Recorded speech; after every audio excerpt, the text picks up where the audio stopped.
Welcome back. This is part two of the presentation, Intercessory Prayer in Islam and Christianity. Just a quick reminder to everyone.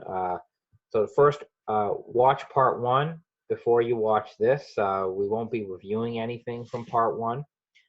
And once you've done that, a quick reminder of the goals of this presentation. So in part one, we looked at intercessory prayer in the Catholic tradition. We talked about the metaphysics or the theology of prayer in classical theism and in theistic personalism. And we started looking in part one, we started looking at intercessory prayer in the Quran. So we're going to continue on that theme. We had just talked about in part one the concept of intercession of the Prophet Muhammad in the Quran. So this was the slide that we ended at. And very quickly, what we see on this particular slide here is an occasion where a number of believers in Prophet Muhammad's community had committed sins, and they wanted to atone for their sins. They wanted to repent and obtain God's forgiveness. And in order for them to receive God's forgiveness, they had to give an offering of their wealth to Prophet Muhammad. And according to the Quran, the Prophet Muhammad accepted and took this offering from them. And then the Prophet Muhammad purified and cleansed the souls of these sinners. Then the Prophet Muhammad prayed for them. And according to the Quran, the Prophet Muhammad's prayer brought peace to these believers who had committed sins. And as a result of what the Prophet Muhammad did, accepting their wealth, purifying them, praying for them, the Quran declares that it is indeed God who accepts their repentance, and it is God who received their offerings, even though physically it was the Prophet Muhammad who was doing this. But this is a classic example of the Prophet Muhammad playing the role of intercessor and intermediary between the believers of his community and God, whose forgiveness they were trying to obtain. And at the bottom of the slide here, you can see there are two interpretations of this type of intercession, an intercession which the Quran clearly endorses. Under theistic personalism, and remember, in theistic personalism, God is omnitemporal. So God, in some sense, is within time. God sort of experiences time.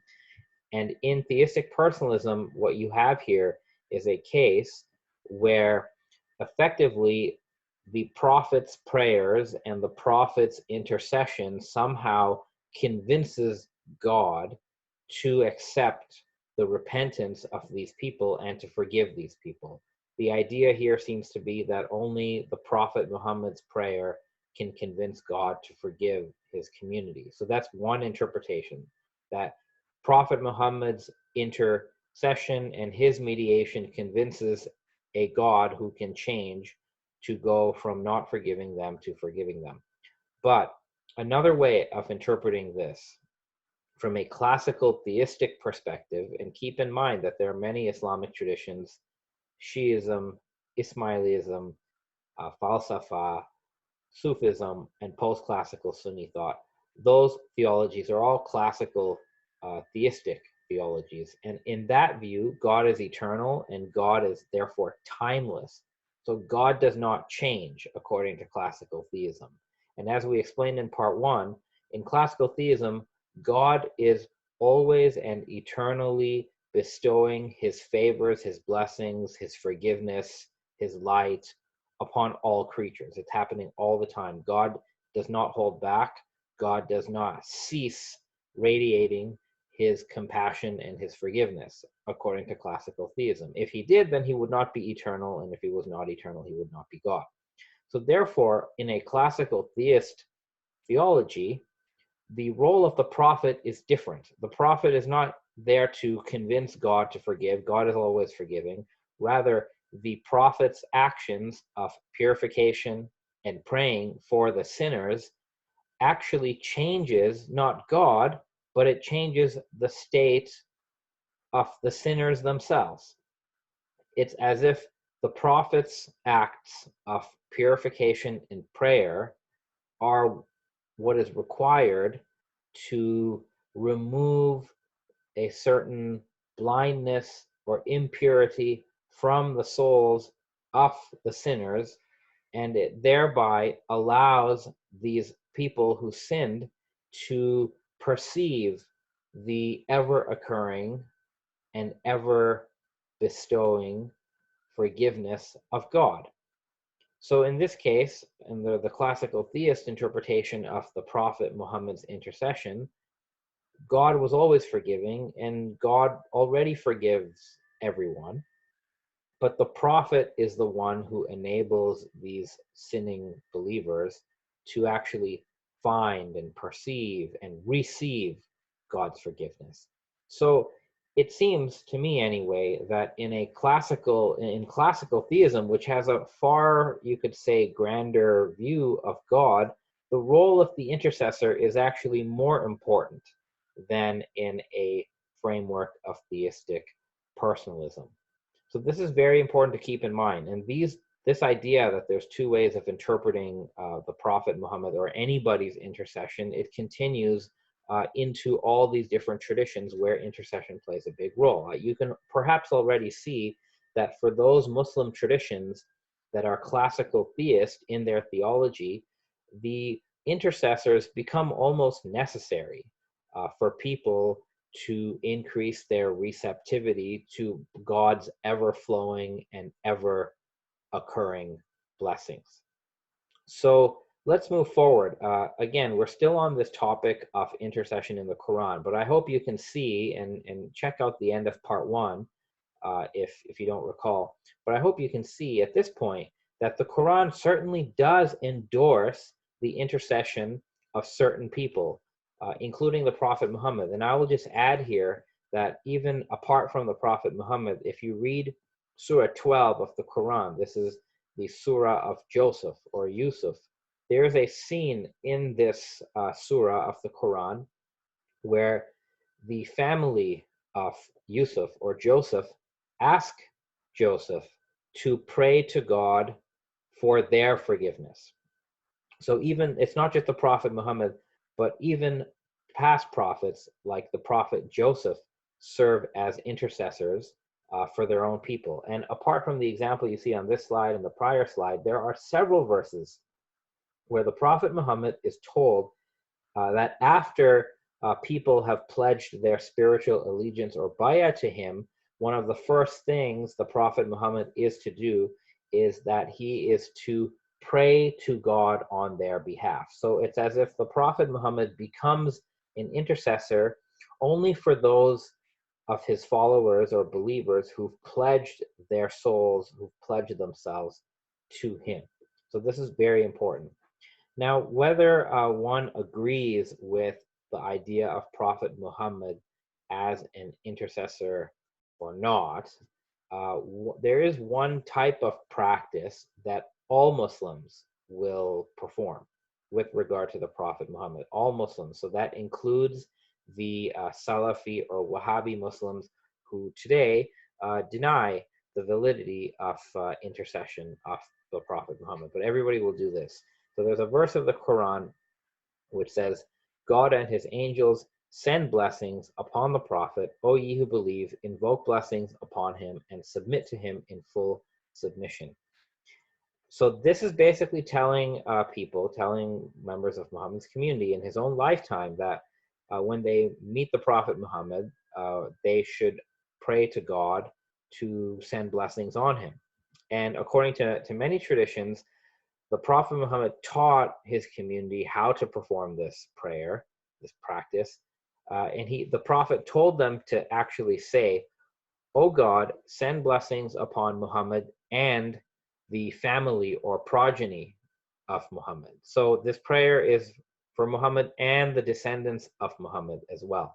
For this reason, when Muslims mention the name of Prophet Muhammad or any other prophet, they add this benediction at least in English, peace be upon him, right? Or alayhi salam, peace be upon him. So this is very common, and this idea of praying to God to bless the Prophet Muhammad, it is a necessary supplication in all Muslim prayers. A Muslim prayer is not valid if it does not include this prayer for God to send his blessings on Muhammad and the progeny of Muhammad.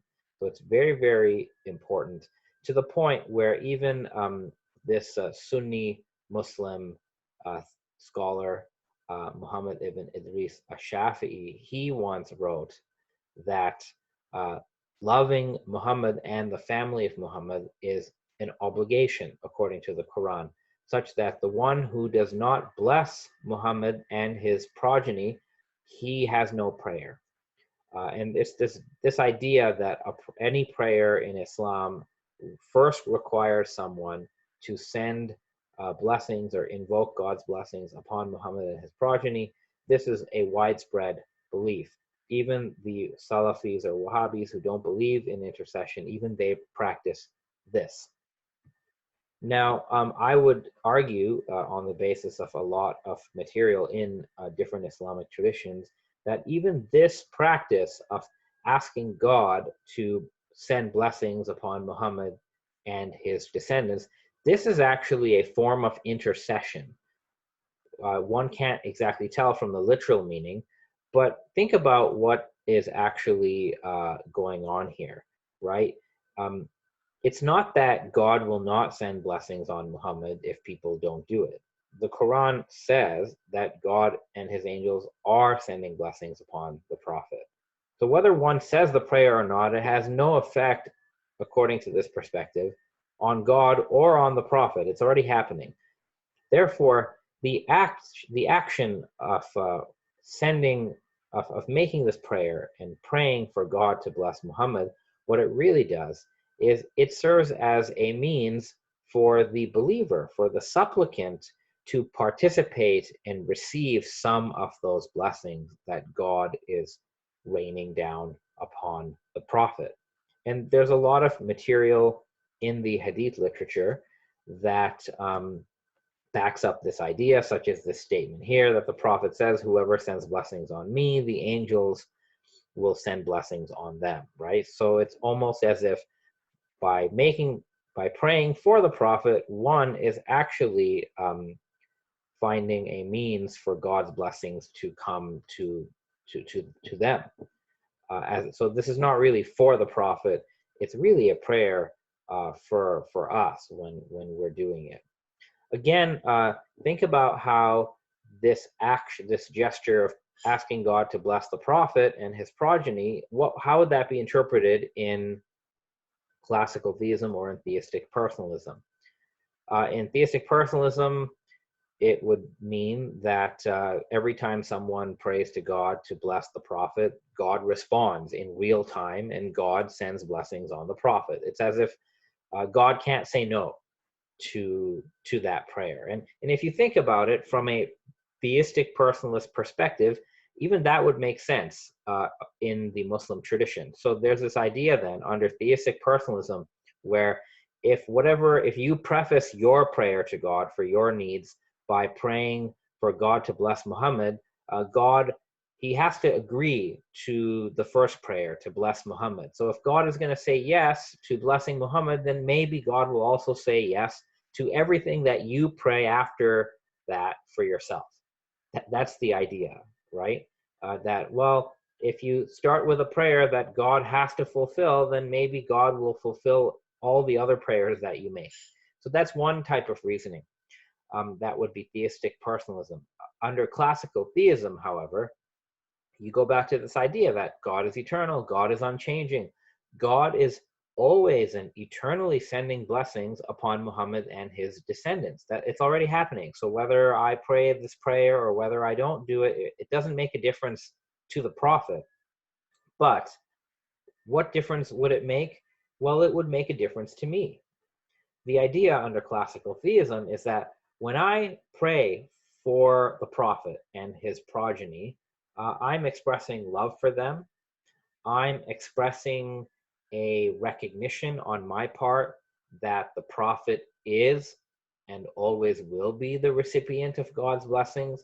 And doing so, if I really internalize this prayer, the idea is that I'm making myself more humble and I'm making myself more receptive to the blessings that God is sending to all of us.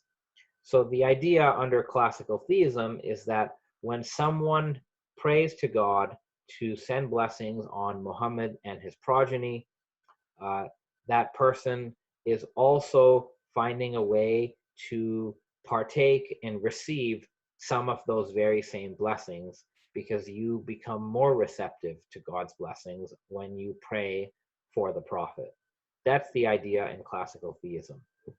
But in whichever way you take it, right, whether you interpret it in the first way or the second way, this prayer, which is called the salawat, right, it's known as the salawat or the durud.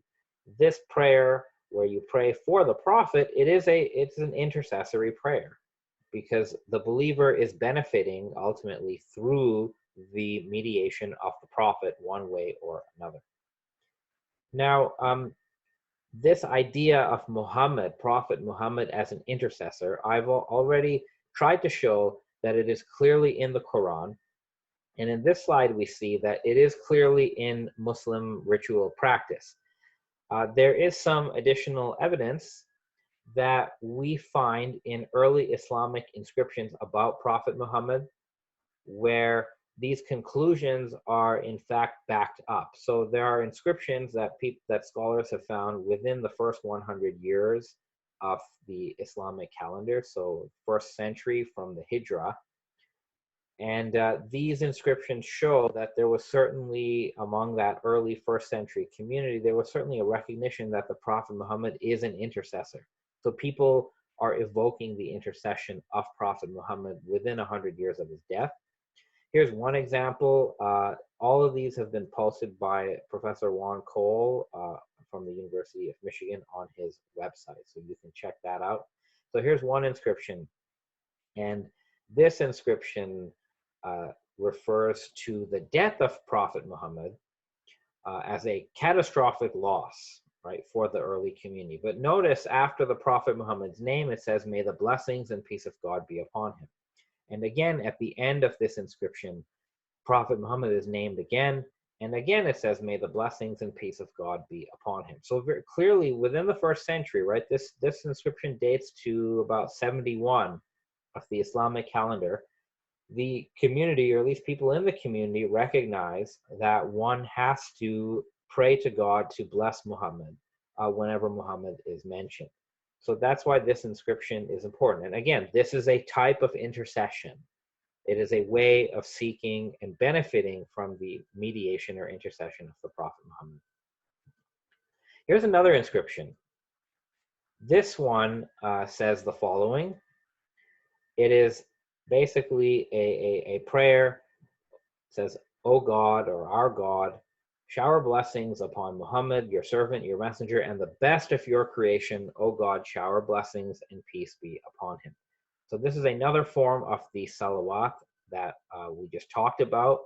Here, Muhammad is not only called the messenger of God, he's called the best of creation. And as the best of creation, Muhammad pretty much stands as the intercessor, right? The mediator between creator and the rest of creation. Because you can think of this hierarchically, where Muhammad stands at like the top of creation, and out of all creation, Muhammad, as the best, would be the closest to God, the creator. But again, here you see a very clear expression of this idea of invoking God's blessings upon Muhammad. And again, why would somebody go through all the trouble of engraving this in a rock? Why would they just write something like this? It's clearly because the person who's written this believes that they will attain spiritual benefit and God's blessings by praying for Muhammad. So Muhammad here serves as an intercessor, an intermediary for God's blessings to reach members of the community. So that's important. Now, we can also turn to the Hadith literature, right? We looked at the Quran, but if we look at the Hadith literature, we will find even stronger expressions and attestations of the Prophet Muhammad's role as an intercessor. An intercessor for not just in a generic sense, but he plays a role of an intercessor when it comes to the fulfillment of daily or mundane needs within his community. Now, of course, we can say this caution. The Quran dates to the 7th century. It dates to close to or from the very lifetime of the Prophet Muhammad. The Hadith, of course, were written down later. They were written down in the 2nd and 3rd century of Islam. So the Hadith material is later, generally speaking. I would argue, though, that it's quite plausible that these examples of intercession of Muhammad in the Hadith, that they date back earlier than the Hadith themselves. Again, it's quite possible, and the reason why I say that is there's certainly nothing about the Hadiths about Muhammad's intercession to rule out an earlier date, because they remain consistent with the Quran, and as we will see with some of the inscriptions that have been found. So what are the examples? Well, probably in one place where we wouldn't expect to find this, but it's quite strongly attested. Many of the early Sunni Hadith collections, the famous 6 collections, and also collections from before that, right? You know, you had Ahmad ibn Hanbal and Ibn Abi Shayba and others who are compiling Hadith texts before the standard 6 Sunni Hadith texts. But a lot of these Hadith compilations have an entire book called the Book of Praying for Rain. So go take a look at that. You can find this online at sunnah.com if you're interested. Well, what we find in the Book of Praying for Rain in various collections is there are many occasions where people come to the Prophet and they say, "Oh, Messenger of God, we need some rain. Our animals are dying. The crops are not growing. Can you please pray for rain?" And the Prophet will go and pray for rain. Here's an example. So one day it is said that the Prophet was in the mosque, and a man came to the mosque and he said, "Oh, Messenger of God, the livestock are dying and the roads are cut off, so please supplicate God for rain." And this goes on to say that God's messenger, Prophet Muhammad, raised both his hands and he prayed to God. He said, "Oh God, bless us with rain." And he said this 3 times. And the Hadith goes on to explain how the clouds started forming in the sky and it rained. And it actually rained for an entire week, according to this tradition. And if you read the rest of the tradition, the same person a week later comes back to Prophet Muhammad and he says, "There's too much rain now. Can you ask God to make it stop raining?" And the Prophet raises his hands and he prays to God and it stops raining. And this is not some isolated thing. The Hadith literature contains many examples where, like, almost the impression you get anyway is that the Prophet was asked to pray for rain and to stop rain almost on this routine basis. So the impression that we get is that the people believe, the community believes, that even when it comes to their worldly, everyday, mundane needs, they can go to the Prophet Muhammad to have those fulfilled. Of course, not because the Prophet Muhammad is all powerful, but because the Prophet Muhammad will pray to God, and ultimately God answers that prayer. So practically speaking, though, they had to go to Muhammad. It's like, "Muhammad, our animals are dying, the crops are dying, do something about this, help us." And that's when Muhammad prays for rain, or he prays for the stoppage of rain. So we find this in the Hadith literature. Now, again, I would say that this could actually be early, because in the Quran, the story of Moses contains 2 or 3 occasions where in the story, people go to Moses with the very same request. They ask Moses for water in the Quran, and it's the same language that's used in the Hadith.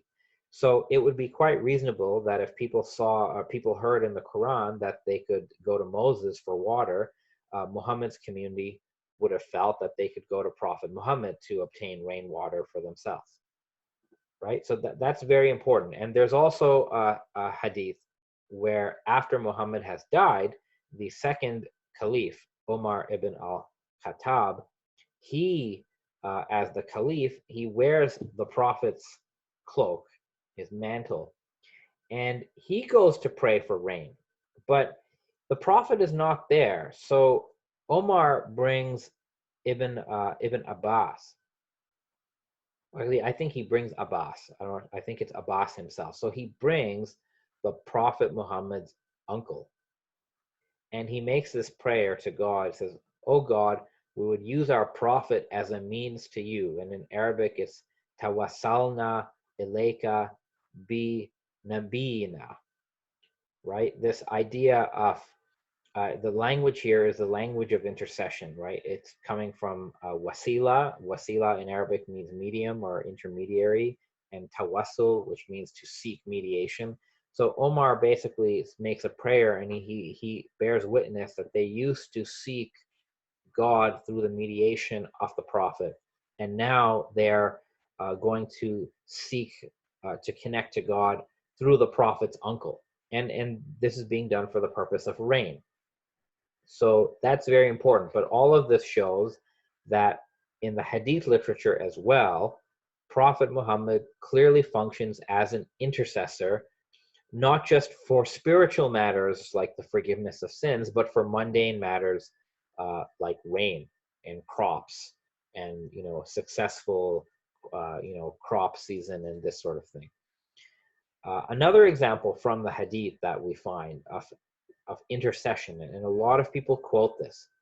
So this is again from the Sunni Hadith book. So I've given you the full references. You can look this up on sunnah.com if you're interested, and read the Arabic if you want, if you can do that. So in this second Hadith, there's a different version of this, but it's the same story. A blind man comes to the Prophet and he asks the Prophet to pray to God or supplicate God to heal me. And the Prophet says that, yes, I can pray for you. And the blind man makes this request again. So the Prophet tells the blind man to make an ablution, right? Do your wudu, make an ablution, and then complete your ablution, and then pray with the following supplication. So the Prophet is telling this person, say the following prayer. And the prayer that this blind man is to say reads as follows: "O God, I ask you and turn towards you through your Prophet Muhammad, the Prophet of compassion." Then the prayer addresses the Prophet. So the blind man is to address the Prophet when he prays. "Verily, I turn to my Lord through you concerning my need, so it can be resolved for me." Some versions of this at this point actually have the phrase "Ya Muhammad." So the person is addressing Muhammad in the prayer. "Ya Muhammad, O Muhammad, I'm turning to God through you, so my need can be resolved." And then the prayer ends by saying, "O God, accept his intercession for me." Some versions of the Hadith also add at the end where the Prophet says to the blind man, "And if you have another need to be fulfilled, then do the same thing." So this prayer is that he can make this prayer not just to cure his blindness, but he can make this prayer for any other kind of need. So again, these hadiths, these are accepted by Sunni Muslims, and that's why the mainstream Sunni Muslim position is that you can evoke the Prophet Muhammad as an intercessor. Even after the Prophet Muhammad has passed away from this world physically, there is this widespread belief that the Prophet Muhammad is alive spiritually. He's either alive through his soul and he's sort of everywhere. That's one version of this. Or the Prophet is in an intermediary spiritual realm, so he knows what's going on here. There's different versions of this, but there's a widespread idea among Sunni Muslims and all Shia Muslims that the Prophet Muhammad remains alive and conscious and aware in his soul. His body is dead, but his soul is alive. And therefore, one can pray to God through the Prophet Muhammad at any time. There's even a a practice that some people do when they go on pilgrimage, where they actually go to the grave of Prophet Muhammad in Medina and they ask for his intercession, right? There are many examples of this in Muslim history. So this is quite significant. Again, how can we interpret this idea of Muhammad as an intercessor, even for mundane matters? Well, one interpretation, if you take rain as the example, is in theistic personalism. The prophet's prayer convinces God to send rain.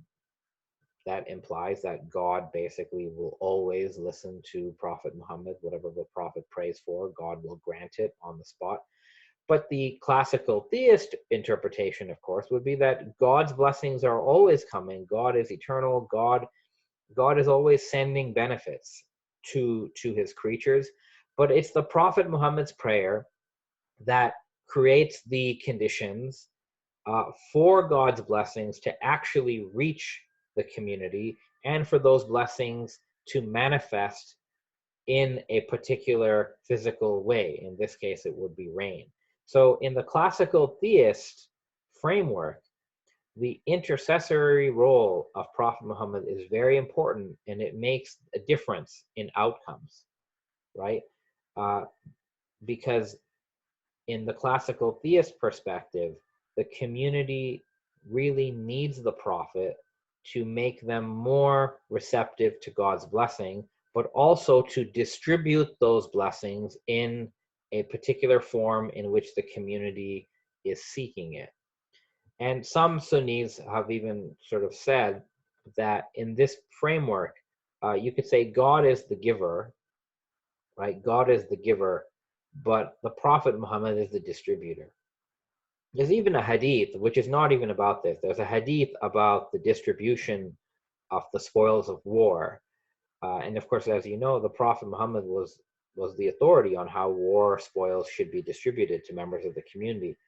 And there's one phrase in this hadith where the Prophet says, God gives, but I distribute.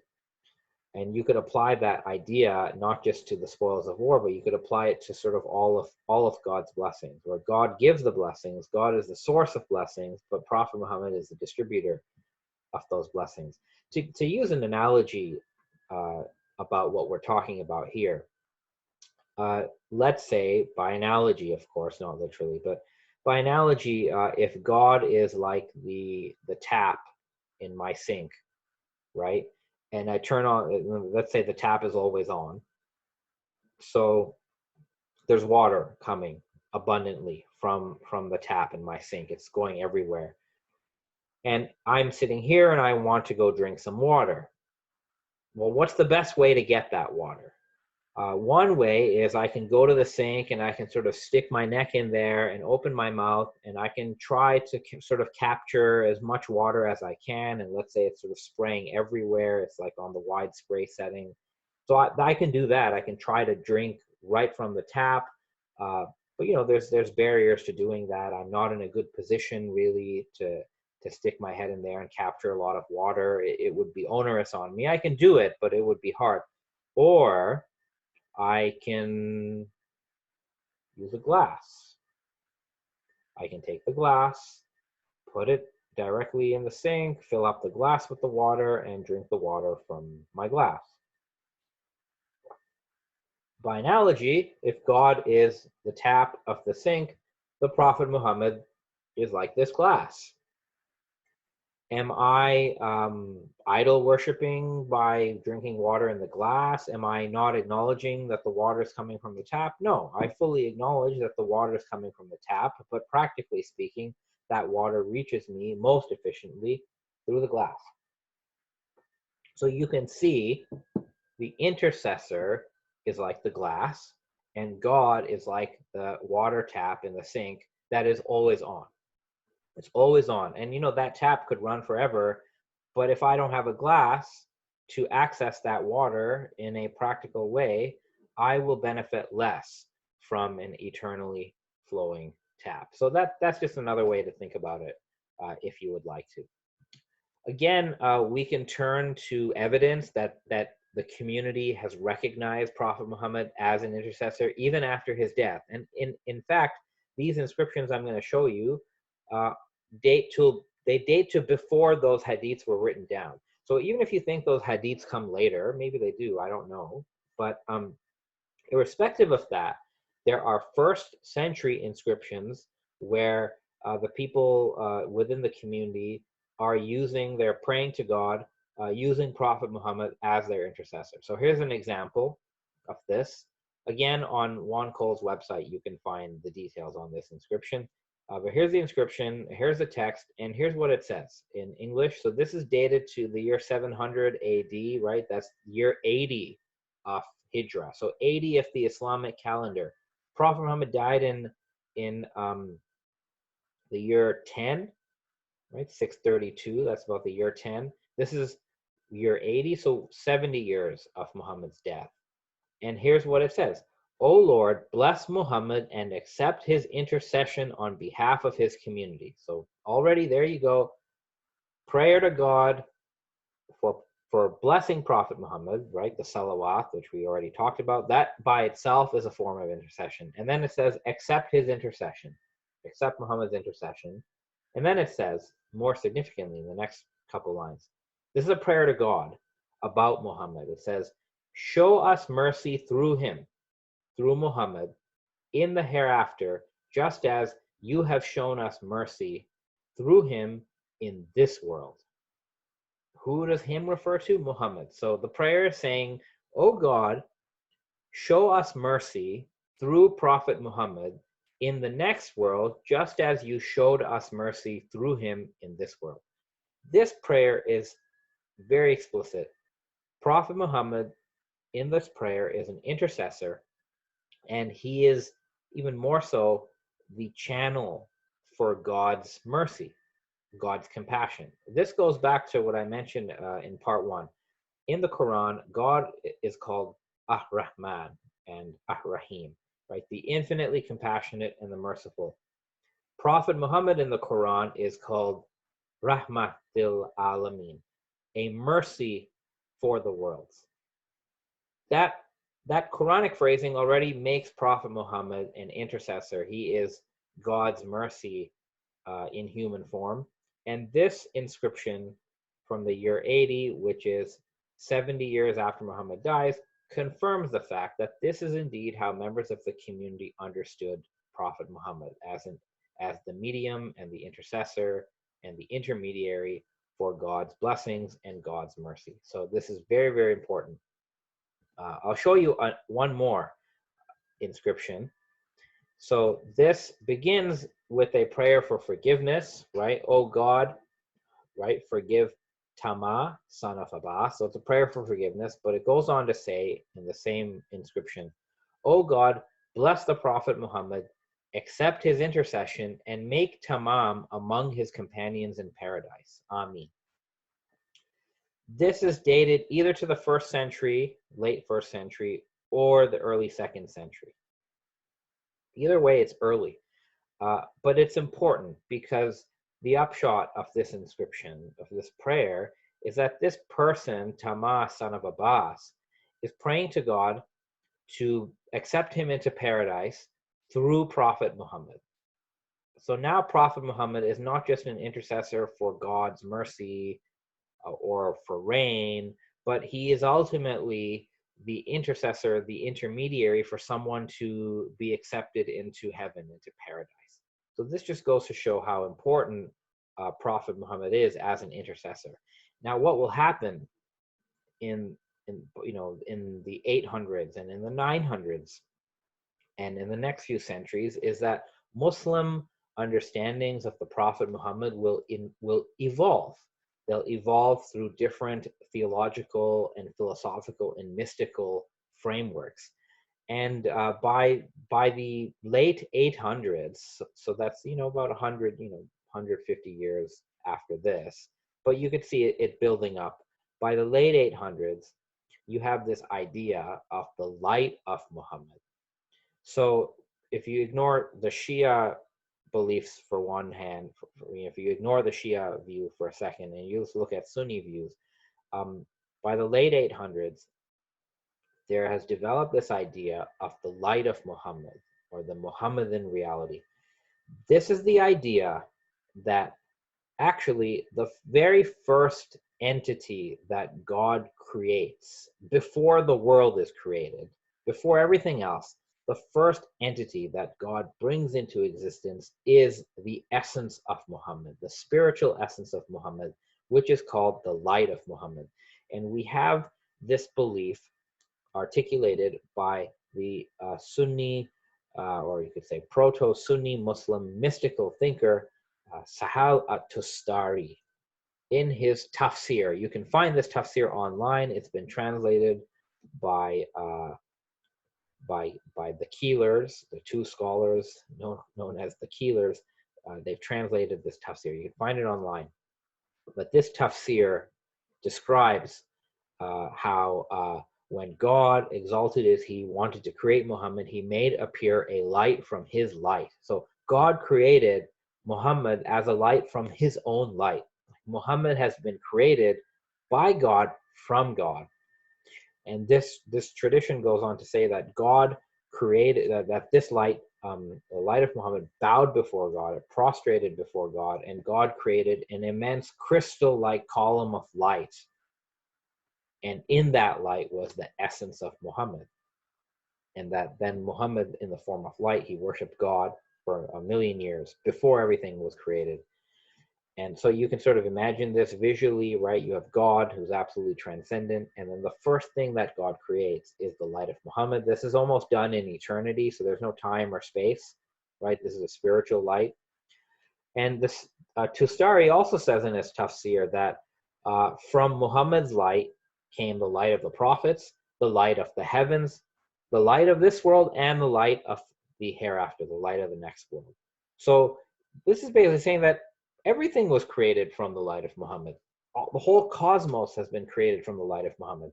Tustari goes on to explain that Adam, the first human, was created from the light of Muhammad.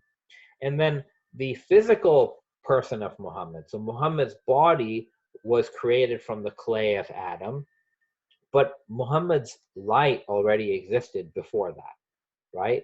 So it's very interesting where he's basically saying that Adam's soul and Adam's body was created from the light of Muhammad, and Muhammad's body was created from Adam, but Muhammad's spiritual essence was already there.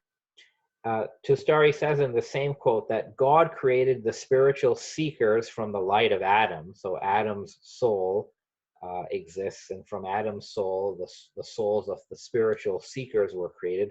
But then God created the spiritual guides, whom the Sunnis will identify with the Sufi saints, from the light of Muhammad. So you have this sort of hierarchy. You have God, you have the light of Muhammad, then you have the souls of the prophets and the spiritual guides, and then you have the souls of the spiritual seekers, and then you have the souls of everybody else. So you have here a cosmic hierarchy, and if you look at this hierarchy over here, in this context, intercession becomes not just something that would be desired, but intercession becomes necessary.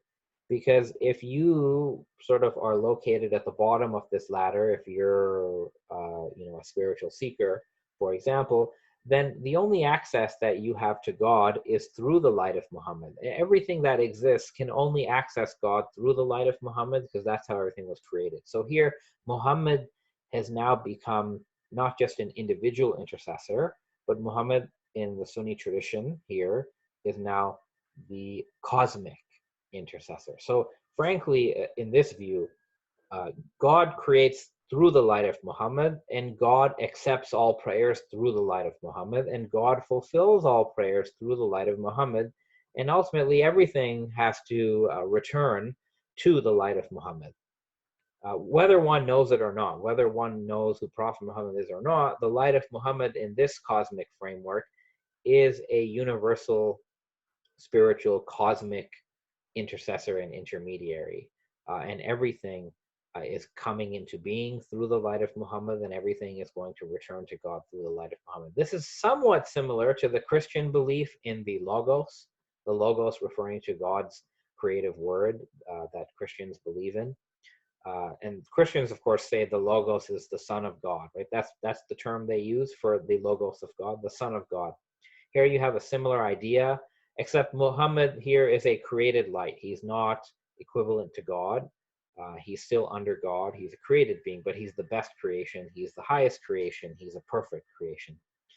And then when we turn to examples of Muslim prayer, Muslim poetry, and this sort of thing, what we find is that it has become commonplace as the centuries go by for Muslims to call on Muhammad for help and for assistance and to even enter heaven, to enter paradise.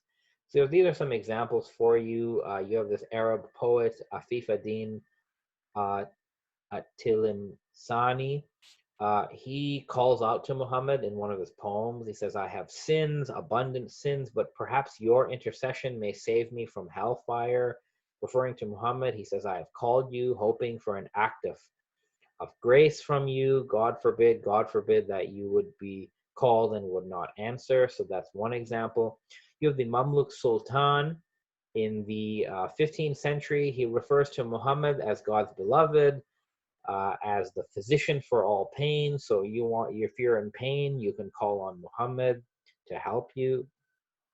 Here you have Nasir Muhammad Andalib. He is a Indian Muslim mystic, and he calls out to Muhammad in one of his poems. He says, here you are the leader of your people, there, that is in the hereafter, their intercessor, and he refers to Muhammad as, oh, you locus of manifestation of God's names, the guiding and forgiving. So he is praying to Muhammad. In this next quote, you have Shah Abdul Latif, famous Sindhi Sufi mystical poet. People are still studying his works today. And he refers to Muhammad as the Lord of Medina. And in his poetry, he calls out to Muhammad. He says, oh, Lord of Medina, listen to my calling. My hopes are directed to you. I do not think of any other helper. Then he says, oh, bridegroom of Medina, listen to my calling. So this poem, it's an entire prayer to the Prophet Muhammad. It's a calling out to Prophet Muhammad when one is in distress. Then you have the Sufi master Ahmed At-Tijani. He says, I beg the favor of our master, the messenger of God, that he guarantee me admission to paradise without being brought to any account or undergoing any punishment. So these examples here, I hope, show you that in Muslim piety, and this is all in the Sunni tradition, from the Quran, the Hadith, the mystical literature, and just general Muslim devotional expression that you see here. Prophet Muhammad is an intercessor. He is probably the most important intercessor or mediator between God and the believers, and it is quite accepted for most Sunnis that you can call on Prophet Muhammad for help as an intercessor. And again, think back to what this would mean in theistic personalism and classical theism. Now, in theistic personalism, you would have this idea that Muhammad is almost like a lawyer for you. God is like the judge and Muhammad is your lawyer, and you're asking Muhammad to go to the divine court and argue your case, like beg God for mercy, beg God to hear you, and beg God to fulfill your prayer. And that's one interpretation, right? One way of looking at this. But under classical theism, you don't have this dynamic, right? God does not need to be convinced to have compassion on you in classical theism. God is already sending his mercy on you. God is already forgiving you. God is already admitting you into paradise in classical theism, right? Even in classical theism, God does not send anybody to hell. There is no such thing. God is moving everyone to paradise in classical theism. But in classical theism, there are barriers that prevent us, people, from receiving God's mercy and blessings. Those barriers are internal. And in classical theism, then, the intercessory role of the Prophet Muhammad would be as someone who intervenes in us spiritually, who removes the barriers that are preventing us from receiving God's ever-flowing blessings. And in that sense, in classical theism, the Prophet Muhammad becomes the channel.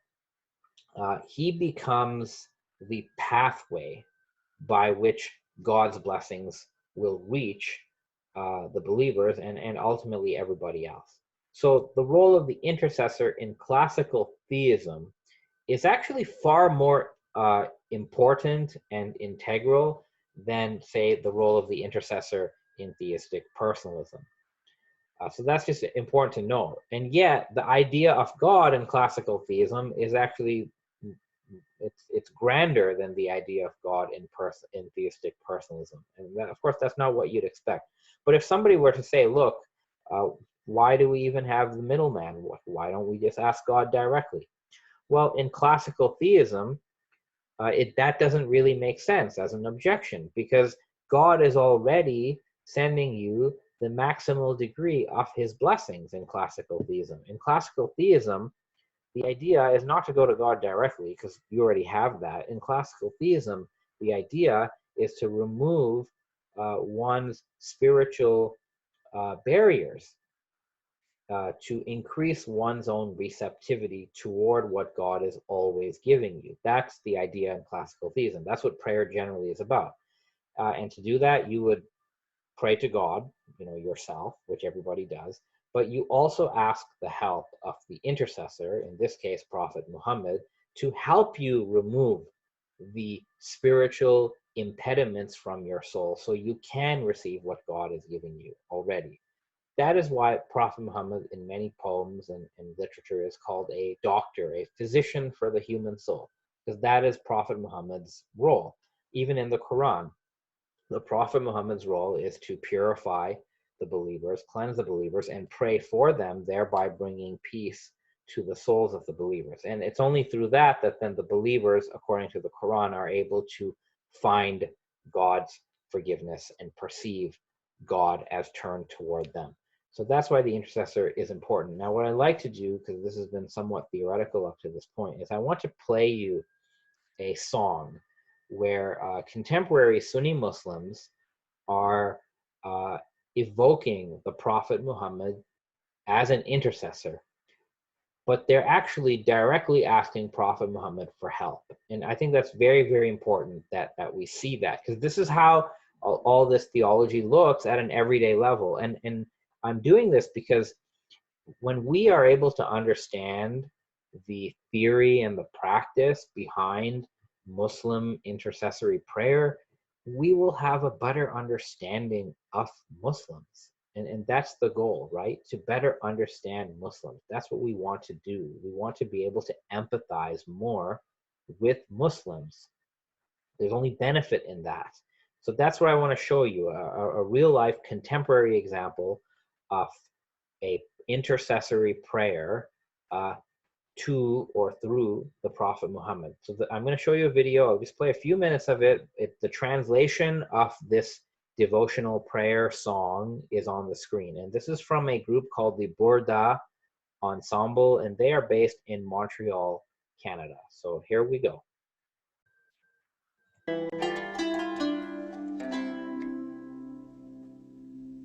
كل القلوب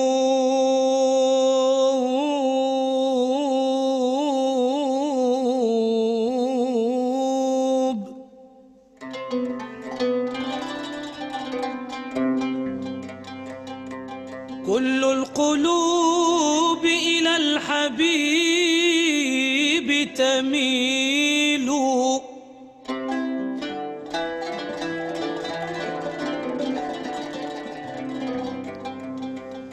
كل القلوب إلى الحبيب تميل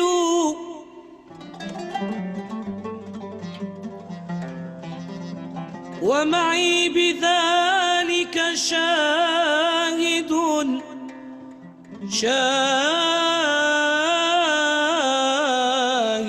ودليل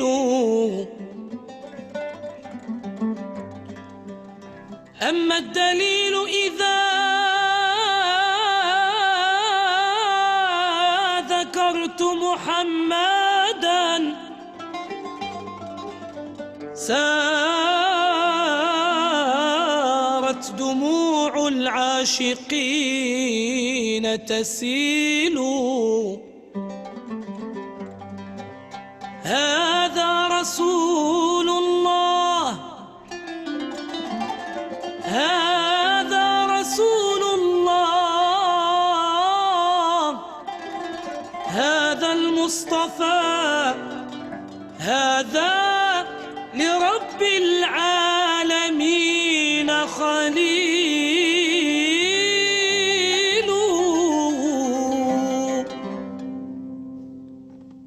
المدد المدد المدد يا رسول الله المدد المدد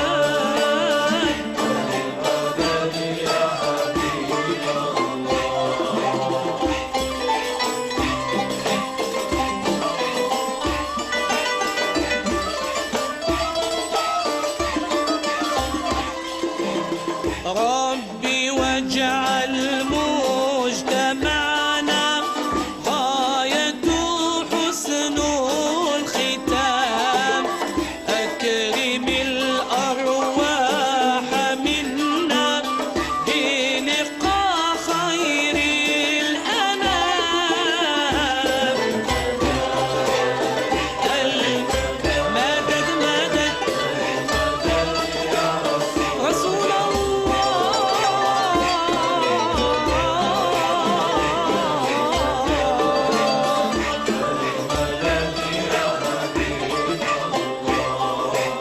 ربي إنا قد دعونا اعطنا ما قد رجونا هب لنا في الدين عونا بالصلاة على محمد المدد المدد المدد المدد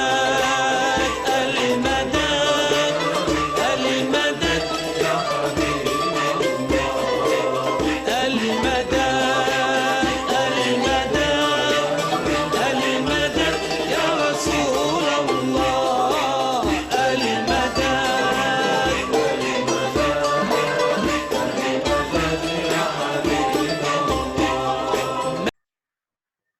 Okay, so that was a devotional, I could call it a prayer song by the Burda Ensemble. This is a Sunni group, right? And think back to what the song was about.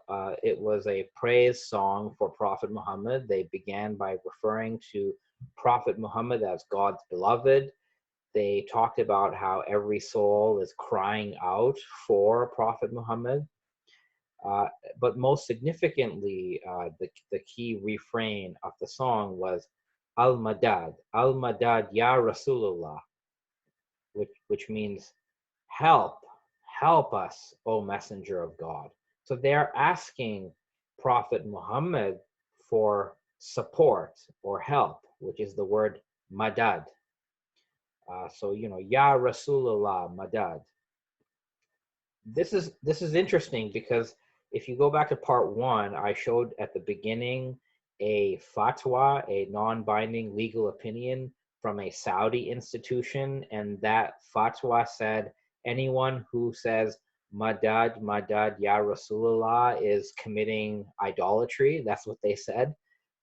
Because the Wahhabis do not believe in intercession, and they actually said doing this is idolatry. And then you have this Sunni Muslim group, again, completely like mainstream Sunni, right? This is not some fringe group. You have this Sunni Muslim group who puts together this prayer song which says exactly that, Madad, Madad, Ya Rasulullah. So you have a fatwa, and then these are both Sunni expressions, and yet they're completely opposite on this question. And in truth, what we just saw there is far more representative of the Sunni Muslim views about the intercession and blessings of Prophet Muhammad. And again, think back to what we talked about. Under classical theism, God is the ontological foundation of all existence. So God is not a thing among things. God is not a being among beings in classical theism. In classical theism, God is the foundation of the whole cosmic spiritual system. Therefore, in classical theism, when you call upon Prophet Muhammad to help you, or if you call upon Ali, or the Shi'i Imams, or the Sufi Saints, you are not putting these people against God. These people are not competing with God in classical theism, because God is not a being in classical theism. God is not a thing like the Prophet or the Imams or the Saints. So there's no question of shirk or idolatry here, because God and the prophets and Imams and all the intercessors, they belong to different orders of reality. They belong to different domains. So it's completely logical in classical theism for a person to seek God's blessings, which are always coming from God, through the channel of the Prophet Muhammad or the Imams or whomever. And that's an occasion now for us to transition to the next topic. We've talked about the intercession of Prophet Muhammad in the Sunni tradition. And everything I've said so far about Prophet Muhammad, it's also true for the Shia tradition, right? Shia Muslims totally accept Prophet Muhammad as an intercessor. They call out to Prophet Muhammad. They say, Ya Muhammad Madad, right? Shia Muslims say that. Sunni Muslims say that too. So we can switch to our next subtopic, Sufism. Before we do that, we'll have a little quiz. So the first question here, and you may have to think back to part 1. True or false? The Quran does not allow anyone to intercede between God and human beings. Now, I admit this is somewhat up for interpretation, because the Salafis and Quranists, some modernist Muslims will say, true, the Quran does not allow. I would humbly say, based on what I've shown in these presentations, that that's false. That I think, at the very least, one has to acknowledge that the Quran allows Prophet Muhammad and Prophet Joseph, to intercede between God and human beings, at the very least when these individuals are physically present on earth, because the Quran itself mentions them doing this. That's why the answer here is false. Question 2. Amidst their differences, what prayer do all Muslims recite in relation to Muhammad? Now, I say all Muslims, maybe there's exceptions, but I think generally speaking, all Muslims would do this prayer. Okay, is it A, do they call on Muhammad for help and assistance? Do they say, Ya Rasulullah Madad, like we just saw? Or do they pray to God and ask God to appoint Prophet Muhammad as an intercessor? Or 3, do they pray to God to send his blessings on Muhammad and the progeny of Muhammad? The answer is the answer is C. I don't know why it came out B, but the answer is C. The answer is C right here. Everybody, virtually all Muslims, will say this prayer known as the salawat or the durood, right? To, oh Allah, Allahumma salli ala Muhammadin wa ali Muhammad. Oh Allah, send your blessings upon Muhammad and the progeny of Muhammad. So even the Salafis, even the Wahhabis, even the anti-intercessionist Muslims will, at the very least, they will do that prayer for Prophet Muhammad. So let's move forward now. So I want to still keep to the topic of intercession. So we've talked about the intercession of the Prophet Muhammad.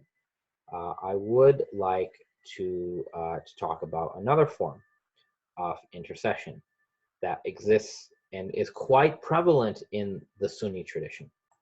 So this is the practice, very popular among Sunnis, of calling upon the saints for help. So calling upon the Sufi saints as intercessors between oneself and God. This is a very popular practice. It's also probably today the most misunderstood practice, so it's worth talking about. So This idea is very popular, where people seek blessing, what we call barakah, which is ultimately from God, but they seek it from these Sufi saints. The saints, of course, is a translation. The native term would be the awliya Allah, which means the friends of God, the intimates of God, or the beloveds of God. And effectively, I would say there are sort of three ways or three expressions of this practice. One expression is to seek barakah and blessing from the Sufi masters of Sufi tariqas. That's one form. Another form would be to seek God's blessings from local saints, local holy men and women. The third would be to seek God's blessings from the shrine, right? The shrine, the tomb of a deceased saint, whether it is a deceased Sufi master or a deceased local holy man or woman. So these are three general forms in which this practice of intercession takes place among Sunnis. And as we'll see, it goes beyond Sunni Muslims. Even non-Muslims have participated in this sort of thing. So what is a Sufi tariqa? We'll talk about that one first, right? The seeking the intercession of the masters of Sufi tariqas. Sufi tariqas formed, I think they started to form in about the 12th century. So Muslims who wanted to practice a more mystical, spiritually oriented, spiritually centered form of Islam, they came together to form brotherhoods or fraternities, if you will, spiritual brotherhoods. These are called tariqas. The word tariqa, of course, means a narrow path. Each of these tariqas is led by a master, which we call a sheikh or a pir. And it is believed that the masters of these tariqas are spiritually descended from Prophet Muhammad. By spiritually descended, what I mean is that they're not necessarily physical bloodline descendants of Prophet Muhammad, but they claim to be connected to Prophet Muhammad through a master-disciple chain, what we call a silsila. I want to actually show you an example. So I want to use the example. This is just for convenience, because there are numerous Sufi tariqas, and I can't talk about all of them, but I like to use one as an example because they're quite active online, so it's easy to find information about them. So the Naqshbandi Haqqani Sufi order, Sufi tariqa of America. This tariqa was formed by Grand Sheikh Abdullah Dagestani and Sheikh Muhammad Nazim al-Haqqani. And the current leader, the current sheikh of this tariqa is Sheikh Hisham Kabbani. So let's look at their silsila, right? Let's take a look at how these sheikhs are connected to Prophet Muhammad. Because here's the logic. Prophet Muhammad was, in his time, and continues to be, an intercessor between God and creation. That is the belief, right? The Sunnis generally believe this, the Sufis believe it. But Muhammad is not physically present in the world. He's spiritually present, but he's not physically present. So believers need a way to connect to Muhammad. So they need now you could call a secondary intercessor. Muhammad is the primary intercessor, but you need a secondary intercessor. And for Sufis, the sheikh, the pir, the master of the Sufi order is that person. Now, why is he that person? Well, it is believed that the master of the Sufi tariqas, whatever the master, whoever that master is, he has inherited through a spiritual transition the barakah and the spiritual powers of Prophet Muhammad. Let's take a look at an example of this. So the Naqshbandi Haqqani Sufi Order of America. So if you go online, you go into Google, I literally went to Google Images and searched Naqshbandi Silsila. So you'll get this image. It's hard to read, but at the top here, it says Muhammad. It actually says the the joy of beings and the pride of existing things. Our master and mainstay, Muhammad. This is Prophet Muhammad here at the top. And in Arabic, it says here, right? Muhammad. This says Allah. So your Prophet Muhammad at the top. And let's now just zoom in to the top of this. So I want you to see what's going on here. So if we just zoom in here, we get this. So you have Muhammad. And if you look from Muhammad, there are 3 chains forming, 3 silsilah, 3 transmissions. One transmission is from Muhammad to Ali. This is Ali ibn Abi Talib, the cousin and son-in-law of Prophet Muhammad. Shia believe that he's the successor of Muhammad in the fullest sense. Almost all Sufi, or actually all Sufi orders, so every Sufi tariqah believes that actually the primary transmission of spiritual authority, spiritual knowledge, and blessing has in fact gone from Prophet Muhammad to Ali. They all believe this. So even this Naqshbandi, Haqqani, Sufi order, they believe it too. They have that. From Muhammad to Ali.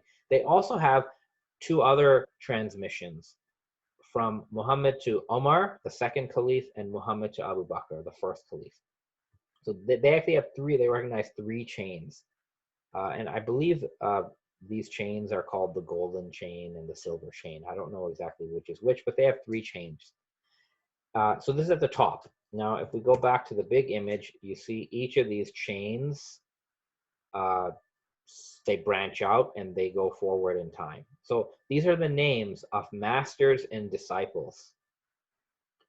And if you follow it all the way to the bottom here, you will see there's all these chains, or most of the chains culminate in the current leader of this Naqshbandi Haqqani Sufi tariqah. So now, if we have the top here, now we can zoom in to the bottom. So if you go to the bottom, this is what you'll see. So one of these chains, I think Abu Bakr, the Omar chain, I'm not sure which one, but one of them eventually goes to here, and this says Shaykhuna wa Ustaduna, so our Shaykh and our teacher, Maulana Sheikh Muhammad Nazim Adil al-Kubrusi al-Haqqani. And that is the leader, one of the current leaders. So here we go. So that, what I just showed you, it ended in this figure, Sheikh Muhammad Nazim al-Haqqani. And this is him. He passed away in 2014, but this is him. This is the same person with this person, Grand Sheikh Dagestani. That's Dagestani. This is Nazim al-Haqqani, and this is him when he's older. This is all 3 of them. This is Dagestani. This is Nazim al-Haqqani. And this here is the current leader. So he's the successor of Nazim al-Haqqani. This is Sheikh Hisham Kabbani. He's the leader of this particular Sufi tariqah. And what is the significance of these Sufi sheikhs? And this is true for the Naqshbandi. It's true for all the different Sufi tariqahs. So according to this author, Arthur F. Bueller, who passed away recently, he writes in his book talking about these figures. He calls them the mediating sheikhs. And he says the mediating sheikh transmits the disciples' needs to Muhammad, who then in turn intercedes with God. The disciples' activity is centered on cultivating an unconditional love to facilitate this mediational process. God's spiritual grace or energy, barakah, transmitted through the sheikh was experienced by the disciples as supernatural power and facilitated their spiritual travel. Others, recognizing the sheikh as a nexus of supernatural power, requested him to use this divine grace for their mundane concerns. Conflicting political or social factions often made use of a directing sheikh's mediation. So what this quote is telling us is that these sheikhs and the sheikhs of many Sufi orders, they are intermediaries. They are intercessors between their disciples and Prophet Muhammad and God. So now the disciples will actually call upon their sheikh for help in spiritual matters, first and foremost. But it goes on to say people will also ask the sheikh for help, for blessings in everyday mundane matters. So in the Hadith literature, if you remember, people were asking Prophet Muhammad to just pray for rain. It's a totally physical matter, right? They asked Prophet Muhammad when they had a bad crop season, their livestock is dying, they go to Prophet Muhammad for help, to pray for rain. So that idea continues here, where disciples and even non-disciples, so ordinary people, would then come to these Sufi sheikhs, such as the ones we see here, and ask them for blessings to fulfill their everyday, worldly, mundane needs, right? To ease their difficulties. So this is very, very interesting. And I can't get into this, but there are examples in Muslim history where even a leader of a political dynasty, a caliph, a sultan, would form a sort of alliance with the local Sufi sheikh or local saint or local holy man, as if the political leader, the sultan or caliph, believed that he needed the barakah, the blessing of the local Sufi saint to succeed politically. A good example of this, and again, I can't go into the details, but I want to bring this home historically for you. The Mughal dynasty, right? The Mughal dynasty in India, they had a close relationship with the Chishti Sufi order, and they patronized this Sufi order. They supported the sheikhs politically and financially. They supported the shrines associated with the Chishti Sufi order. The most important example of this was the Mughal emperor Akbar, who was very famous in history. Akbar was a supporter of the Chishti Sufi order, and he believed that he needed the barakah, the divine blessing, from the sheikhs of the Chishti order and from the shrine of the founder of that Sufi order. So that's just an example for you that this has real life consequences. Like this is not just a theological abstraction. There are real world examples where this happens, and I think in some places it continues to happen, where the Sufis of a certain area are treated in a special way because people believe they need the blessings of these Sufi leaders to do well in this world. Now, even from a spiritual perspective, I want to show you how the disciples of this Naqshbandi Sufi tariqa, how they call upon their sheikh for help in a real way. So I found this. There's a case where even in the prayer books of this Naqshbandi Sufi, the Naqshbandi Haqqani tariqa, they are to call upon their sheikhs for help. Now, again, people have challenged this practice today, right? The Salafis will say, how can you say, Madad ya Sheikh? How can you do this? This is wrong.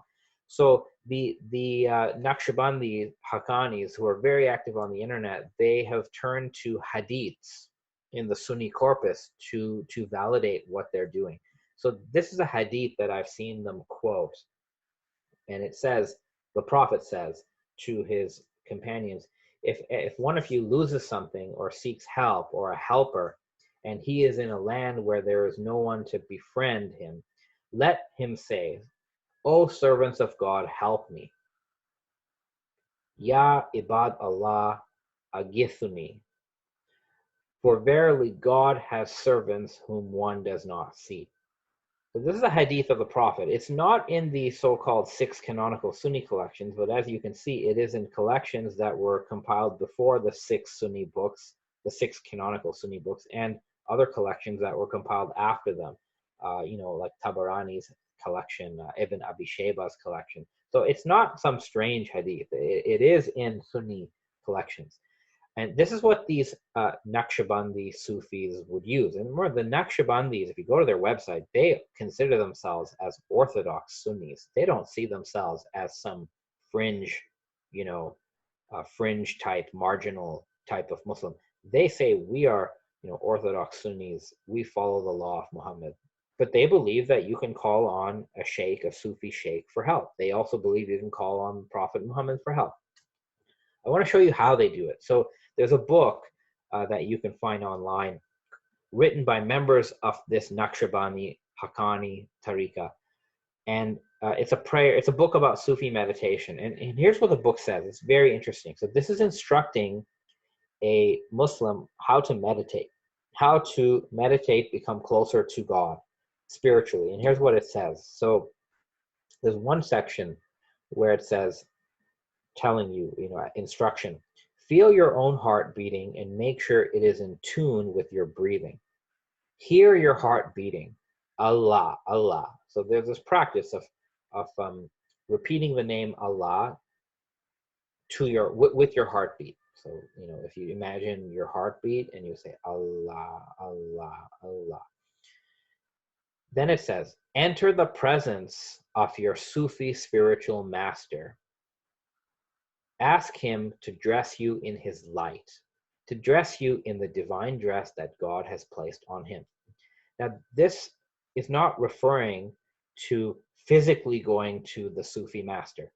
It's talking about a spiritual or imaginal activity where the disciple, the practitioner, is supposed to imagine that they are going into the presence of their Sufi master, in this case, Sheikh Muhammad Nazim al-Haqqani. It says, imagine the Sheikh's heart over your heart, his beard over your face. When you are dressed in the light of the Sheikh, it is as though you are wearing a favorite cloak of his. Keep repeating, Madad ya Sayyidi Madad al-Haq, Maulana Sheikh Nazim Madad ya Sahibul Waqt, which means, help, O Master, help, O our Master, Sheikh Nazim, help, O Lord of the time. So in this spiritual practice, the Muslim practitioner of this tariqah is supposed to repeat this prayer of seeking help, madad, from the Sheikh. Notice it doesn't say call on Allah or God for help. It says call on the Sheikh for help. Now, why is that the case? Well, the same book explains right after. Remember, the Sheikh is with the Prophet. The Sheikh is in the divine presence. By maintaining the Sheikh's light upon us and by continuing to seek support by repeating Madad Ya Sayyidi Madad al-Haq Maulana Sheikh Nazim throughout the day, we can maintain our connection with the Prophet and the divine presence. So again, it's this idea that the Sheikh, in this case, Sheikh Nazim al-Haqqani, he is the link to Prophet Muhammad and to God. And for the disciple, you seek help from the appropriate channel. And the Sheikh is the channel. He is the pathway by which God and God's blessings and Prophet Muhammad's intercession is going to reach the disciple. And so that's the practice here. Again, think about classical theism. Think about the idea that God is eternally radiating and emanating his light and his blessings upon all creatures. But in this case, the Sheikh of the tariqah, he is receiving more of these blessings than the disciple, right? The Prophet Muhammad and the Sheikh, they are recipients of the optimal degree of God's blessings. They're capturing all of God's blessings. The disciples, in their natural state, can only capture some of those blessings. So the disciples are then seeking those blessings from their Sheikh, and it makes sense.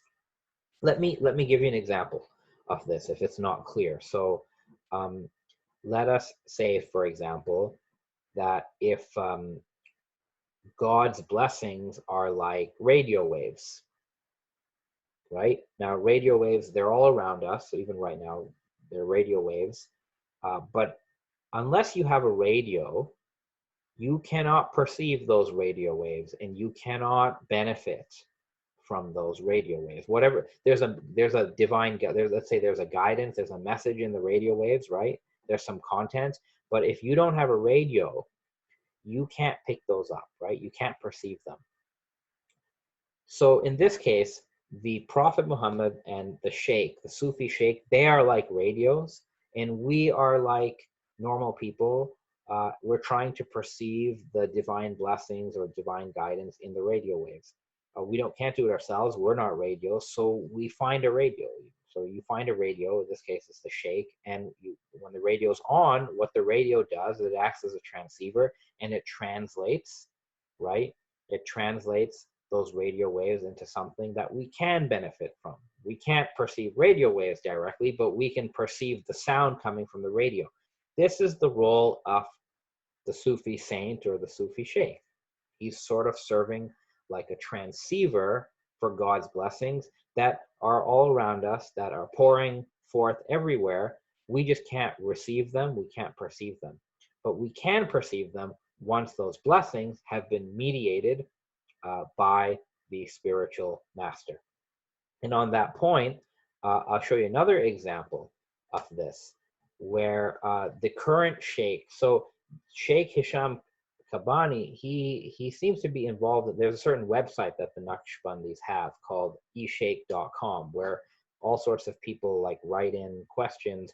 There was one thing I found on this website called a prayer request, and the subject was Madad Ya Maulana Sheikh Hisham. So somebody actually sent in a prayer to the sheikh, to the website. Like it's almost like they were asking for his blessings, like through email. And here's what the message says. So somebody, a member of this Sufi tariqah, wrote to their sheikh, said, Assalamu alaikum ya Maulana Sheikh Hisham. Then look what they say about him. And you can tell it is one of his disciples who wrote this. So it begins by saying, Anta Babullah, which means you are the gate of God. Anta Babul Rasulullah, you are the gate of God's messenger. And it says, Anta Babul Sultan al-Awliya, you are the gate to the ruler of God's friends. So this is significant. That's how this person addresses Sheikh Hisham Kabani. Then the person says, and this is really a prayer. I mean, this is a request from the sheikh. It's almost like a prayer to him. It says, please Sayyidi, please our master, we ask your dua, we ask your supplication for all our children to be always under your blessed gaze of protection and guidance, for them to be on Sirat al-Mustaqim, the straight path, all their life, and be humble and good servants of Allah and His Prophet, and of the awliya Allah khasatan, like the special friends of God, the saints. So this person then says, Maulana, who are those saints? Maulana Sheikh Muhammad Nazim Adil al-Haqqani, so that was the previous sheikh, and Maulana Sheikh Hisham Kabani, the current sheikh. Please forgive us and keep us with you, dunya wal akhirah, that is in this world and the next. Sayyidi, our master, we love you. So look at this. I mean, this is a very heartfelt prayer that the Sufi disciple is making to their master. They're praying to the master. But they're not praying to the master in the sense of an idol worship. They're not worshiping their sheikh, but they clearly recognize, as you can see here, the sheikh for them is the gate of God and the gate of the Prophet. So they can access God's blessings and Prophet Muhammad's blessings through their sheikh. And actually on the website, you see Sheikh Kabani writes back, may Allah bless you. So he answered the prayer. He answered their prayer. That's all they wanted. All this person wanted was the blessings of their master. And that's what the master does. And it's because they believe that this master, and this goes for all the Sufi tariqas, the Sufi master is more receptive to God's blessings than his disciples. So he will receive those blessings from God and Muhammad directly, and he will forward those blessings to his disciples. That's the role that the Sufi master plays as an intercessor and an intermediary between his murids, his disciples, and God. So this is very, very important. Again, you see, this is not abstract theology. This is real life. I mean, you can go online and go to this URL and you can find examples of this. So this is real life. And again, since we're on the theme of real life, I want to play something for you. I'm going to play for you from the internet a Naqshbandi prayer for the intercession of their sheikhs, of their masters. And we'll just play a couple minutes of it, but I think it's important for you to see how this intercessor theology plays out in everyday life, and how important it is and how meaningful it is for Muslims, and for Sufi Muslims especially. So let's take a look at that.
So yes, that was a Naqshbandi sort of prayer song, prayer poem addressed to masters, sheikhs from their order, and you saw some of the names appear in photos on the screen. And that just goes, and if you listened in, they were seeking madad, help, support from their sheikhs. And I can't go into it now, but if you look online, you'll even see there's a certain prayer that the Naqshbandis of this order recite, where they pray to Allah, they pray to God through Prophet Muhammad, and then they recite the names of like all the sheikhs in their chain, in the silsila, all the way to the present. So that's another form of intercessory prayer that they have. So this is important.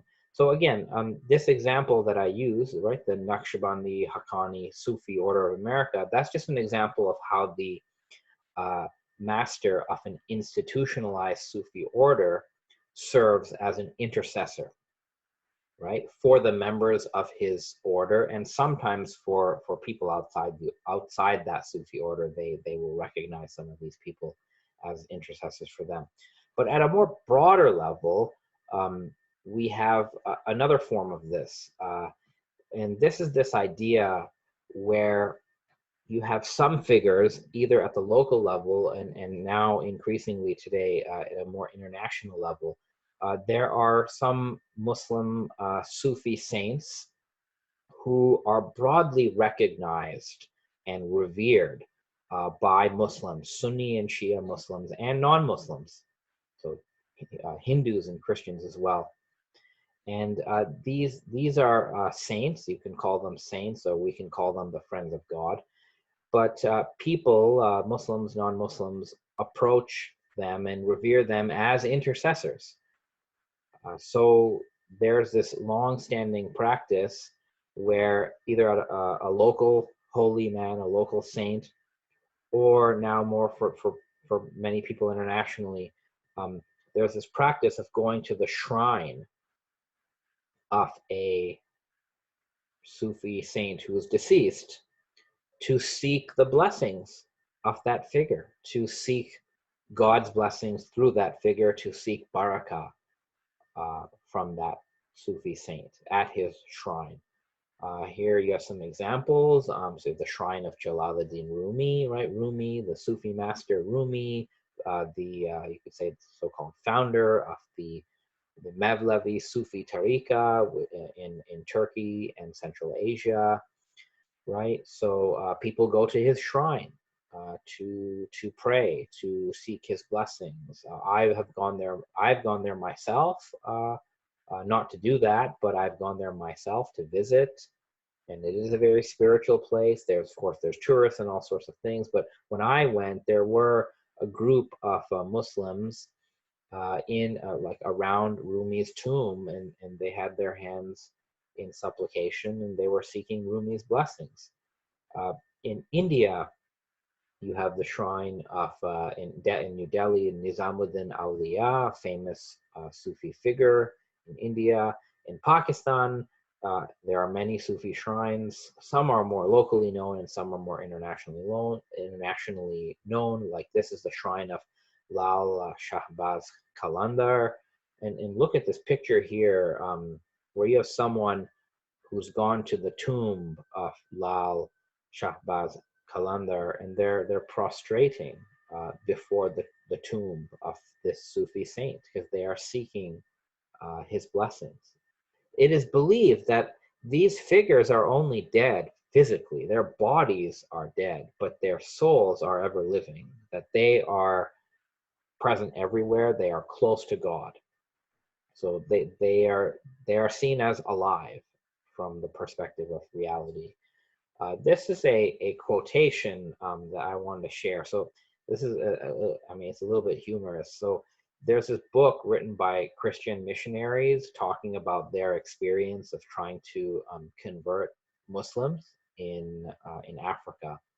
And one chapter of this book by David Schenck talks about how this missionary goes to Somalia, and the argument that the missionaries try to present before Somali Muslims is this idea that, you know, you need a intercessor, a mediator between yourself and God. And of course, the Christian missionaries were saying that that person is Jesus Christ. And interestingly, they were told by these Somali Muslims that the Somali Muslims, many of them are Sufis or Sufi oriented, and that they already have mediators. And in fact, the tour guide of this Christian missionary took the entire group to the shrine of a local Somali saint. And on the way back, the missionary asked them, like, well, why did we do this? And this is the explanation that these Somali Sufi, I don't know if they were actually Sufis themselves, but this is the explanation that the Somali Muslim tour guide gave to the Christian missionaries on why they went to the shrine. So here's what it says. He said, we desperately need the barakah, blessing of God. We cannot get into the presence of God with our petitions and pleas for blessing because we have done some sins. We need an intercessor. Our saint was a very holy man. When he lived, he demonstrated that he possessed true spiritual strength, for he performed some miracles. He also knows us, for he lived among us. We believe that he is the door to Muhammad, the door of Muhammad. Muhammad is at the door of God. So we petition our saint who knows us well, beseeching him to bring our prayers to Muhammad, who takes our prayers to God. This is very interesting, but you can see it's very practical, right? So these Somali Muslims are saying that, look, we do want to pray to God. We are seeking God's blessings, but we have sins and we are not receptive to God's blessings. So what we do, he says, is we have this saint who knows us. There's a saint who lived among us. He knows the village. He knows the city or the town, whatever the locale is. The saint knows them. They believe that they have an intimate relationship with this saint, and the saint is deceased. So they go to his shrine and they pray to the saint. And again, they're not worshiping the saint. For them, the saint is the intercessor to Prophet Muhammad, and Prophet Muhammad is the intercessor to God. And it's the same idea, right? The saint is the direct recipient of barakah, of blessing from God and Muhammad. So the people are going to seek the blessings of God and Muhammad from their local saint. And the local aspect is very important here. The people are going to a local saint because they think that they know him and he knows them. So this idea of concrete familiarity is important. And this practice of going to the shrine of the local saint, right, the local Sufi saint, it's not just a Muslim practice. This is a very interesting point. There are others who research this for a living. It's not my area, but it's a very interesting point that the phenomenon of visiting the shrine of the local saint transcends Muslims. Non-Muslims do this too. And I want to play you a clip that shows an example of this going on in India. So I'm going to play you a clip. They're talking about the shrine of a local saint. I don't really know who that saint is in terms of his biography, but you can see from the video that all sorts of people go to the shrine of this local saint in India. So that's what I'm going to play for you now.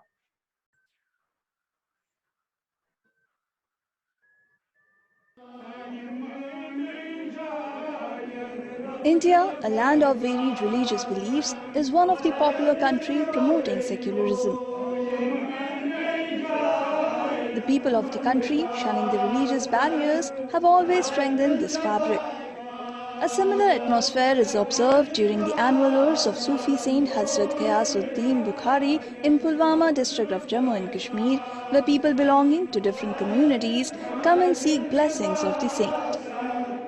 पीर साहब के पास हर कोई मसलक के हर कोई मजहब के साथ ताल्लुक रखने वाले लोग आते थे, चाहे सिख है, चाहे ईसाई हो, चाहे हिंदू हो, चाहे मुसलमान हो, जो भी जिस रिलीजन के साथ ताल्लुक आते थे, सारे लोग पीर साहब के पास आते थे, दुआ लेते थे। भाईचारा और अमन के लिए पीर साहब भी कहते थे, मैं उनका खुद में मुझे बायत भी उनके साथ, लेकिन ये मुझे खुद पता है कि पीर साहब कहते थे, चाहे हिंदू हो, चाहे बुद्ध हो, चाहे सिख हो, चाहे ईसाई हो, सब है आपस में एक भाई भाई। During the Urs, people from different parts of the state visit the shrine to pay homage to the saint. Chanting hymns and offering supplications, the people pray for peace in the region while holding the saint's message of religious tolerance. कोई पाबंदी नहीं इनके पास, मैंने देखा है सरदार भी आते थे, हिंदू भी आते थे, कमज़ोर से कमज़ोर किस्म के भी सोसाइटी के लोग आते थे, तो ये हर एक के साथ खंदा पेशानी से पेश आते थे। तो तो उनको काफ़ी इज्जत देते थे लोग उनको, बल्कि चाय पिलाते थे, खाना खिलाते थे, जो मैंने अपनी आंखों से देखा है। A community kitchen is also being set up during the Urs, where the shrine administration offers free food to the devotees. इनका पैगाम भी यही रहा है जो साबिका अवलिया उम्मत का पैगाम रहा है, जो कि एक दूसरे के साथ भाईचारगी, वही इनका मैसेज भी रहा है, इनका कौल भी वही रहा है, इनका कौल करार भी वही रहा है कि बाई बाई हैं सब। सुनने में तो ये भी आया है इनके जो करीबी मुरीदां थे ये अपने साथ गैर मुस्लिमों को भी खाना खिलाया करते थे, जो कम ज़ात के होते थे उनको भी अपने साथ ये खाना खिलाया करते थे। ये इसका मतलब यही था कि बस इसका मतलब यही था कि भाईचारगी पैदा हो जाए, अखुवत पैदा हो जाए, किसी को तंग नज़रिया से न देखा जाए। So yes, that was an example of a Sufi saint in the Kashmir region in India, Pakistan.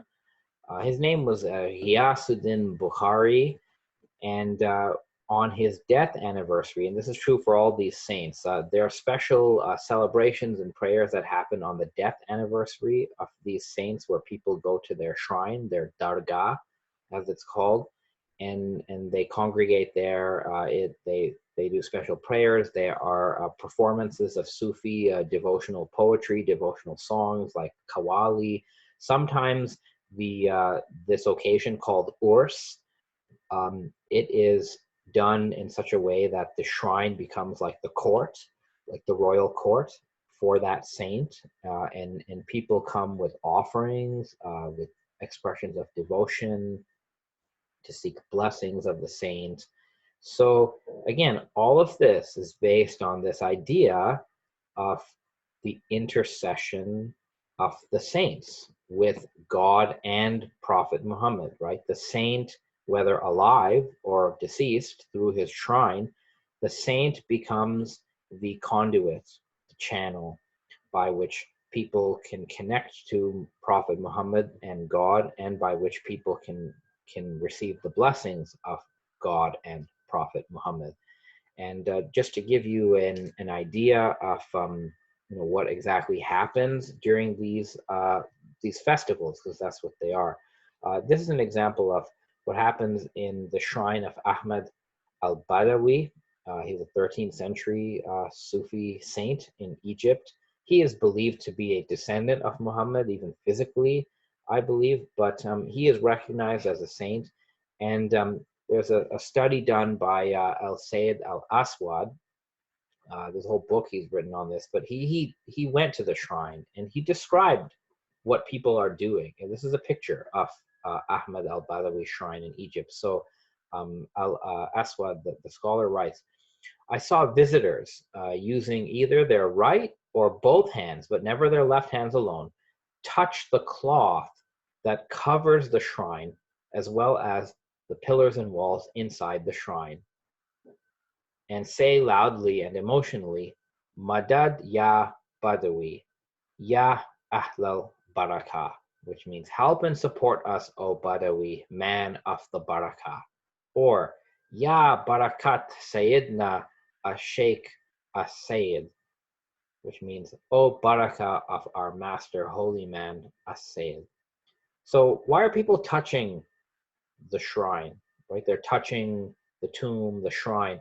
They believe that through this physical contact, the divine blessings that are coming from God to the soul of the saint, that the divine blessings are being channeled from the soul of this person through the physical substance of his shrine, and from there to people through their own touch. And this is not just something that happens at this shrine. I've seen this happen at other shrines. I've gone to the shrine of Imam al-Husayni in Egypt, and I've seen this. I've gone to the shrine of Sayyidina Zainab. This is Prophet Muhammad's granddaughter in Syria and other places. So I've seen this myself. I saw this at Jalaluddin Rumi's shrine, where people are touching the tomb. They're touching the cloth in the shrine and so on, because they think that's how the blessing, the barakah of God through the Sufi saint is coming to them. So that's very important. Also in Egypt, connected to this practice, is even when people are not at the shrine, there are Sufi worship sessions called zikr sessions.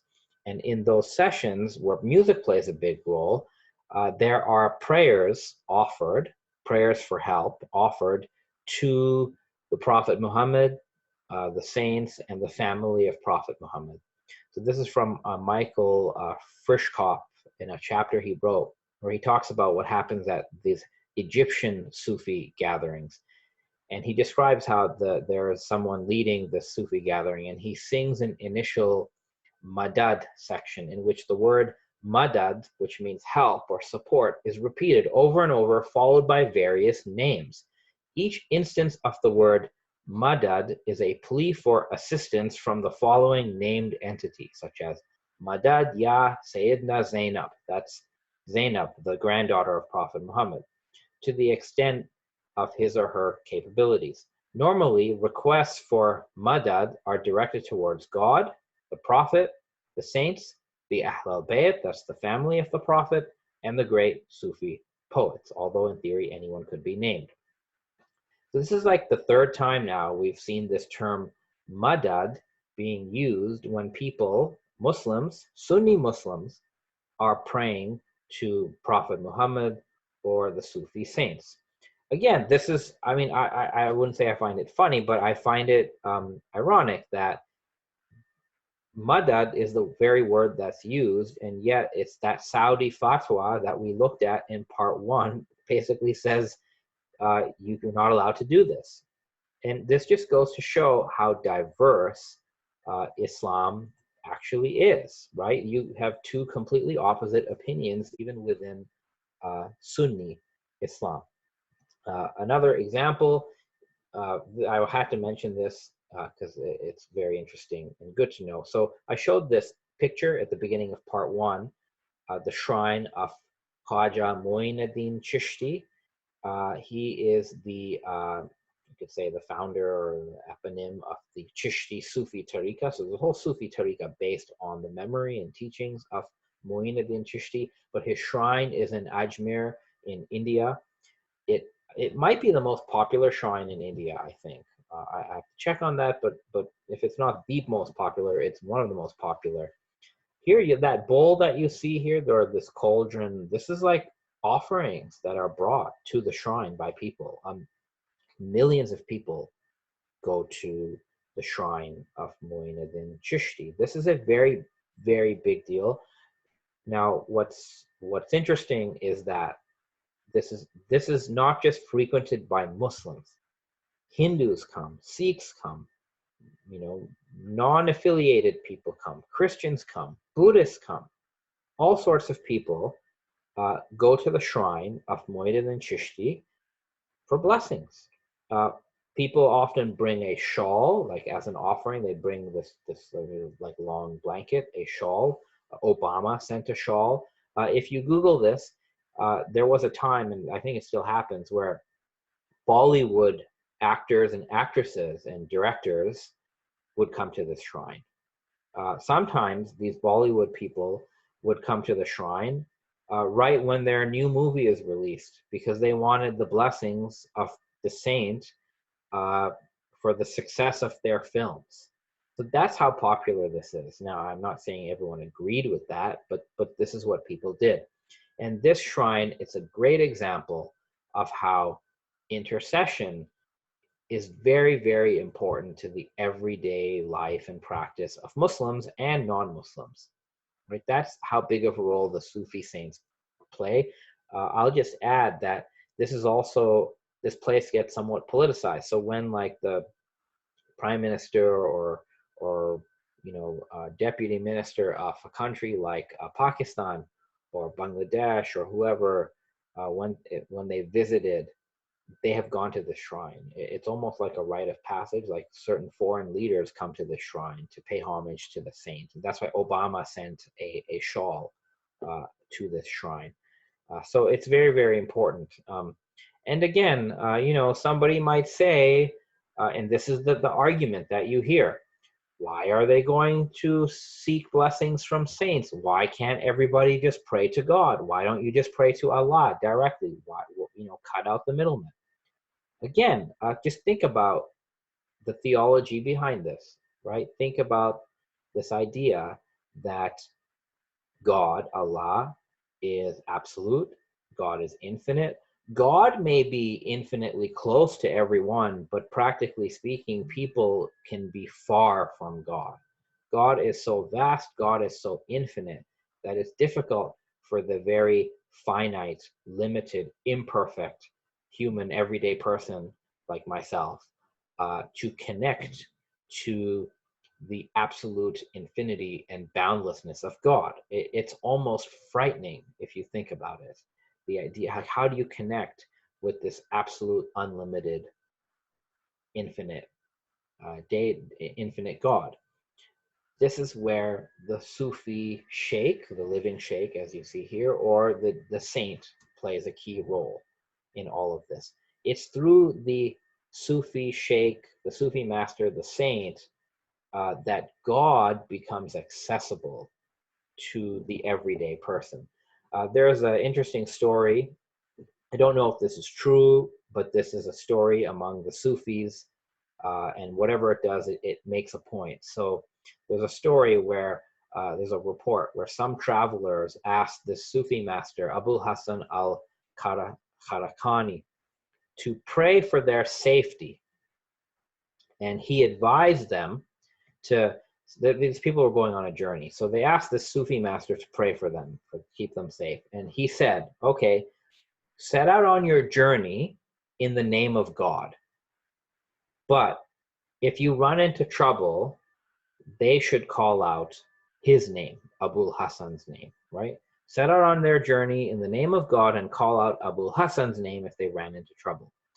So these people go on this journey, and when highway robbers attacked the caravan, those who called on the sheikh, those who said, Ya Abul Hasan al-Kharakani, were saved. And those who only called on God were robbed and killed. So later on, they went back to this sheikh and they said, well, why did this happen? And he said, those who called on God directly petitioned someone they did not know, so they received no aid. Those appealing to Abul Hasan al-Kharakani used the name of a person who knew God and who could then intercede and assist them. I don't know if this is a true story or not, but the story is making an argument on why the intercession and the intermediary of someone like a Sufi master, Sufi saint, is important and makes a real difference in the life of an ordinary Muslim. A final example in this Sunni context of why this is important that I want to share with you. So you all might be familiar with A.R. Rahman, right? He is this Oscar-winning music composer for Bollywood films and also for some Hollywood films. So yeah, you all know Slumdog Millionaire, right? The award-winning songs were composed by A.R. Rahman. But very few people know that A.R. Rahman, he's a Muslim, he is a Sufi Muslim, but he grew up as a Hindu. He's from a Hindu family, and his original name is Dilip Kumar. Why did he become Muslim? Well, he shares in many interviews that his family was going through some difficult times, right? His father was ill, his sister was ill, and him and his mother used to go to different Sufi shrines, dargahs. They went to many of them. They were searching for God.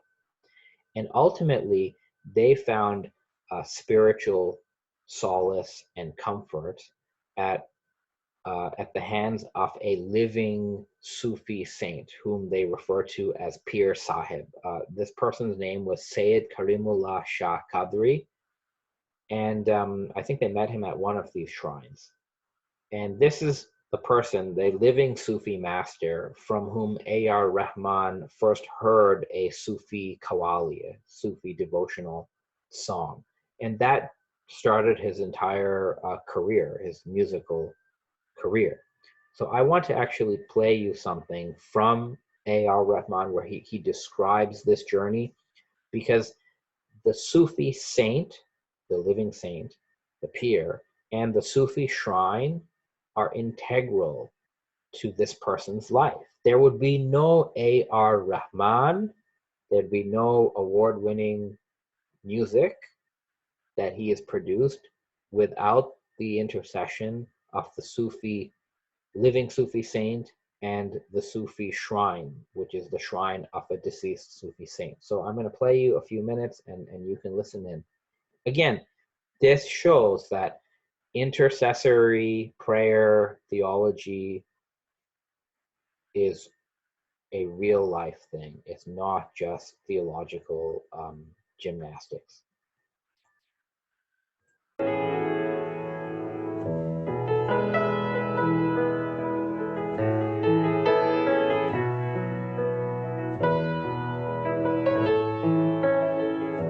I think at that point of time in my life, I was going through a very a mental transformation, almost like surrendering.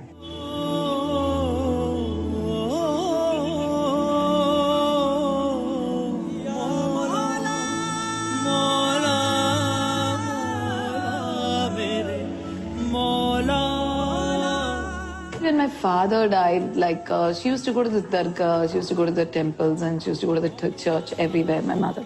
She was trying to see who's the real God, kind of. So that was the time that Pir Sahib, he knew that she was open-minded, and he started telling about Islam.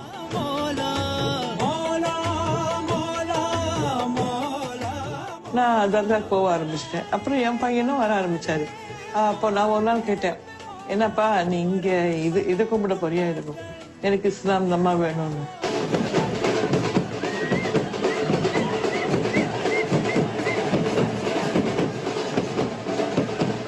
Any family who goes through pain in life, you're always constantly looking at the light at the end of the tunnel.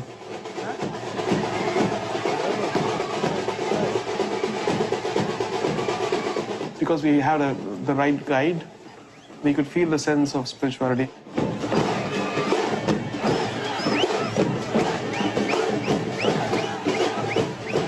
And that's what moved us from one faith to another faith.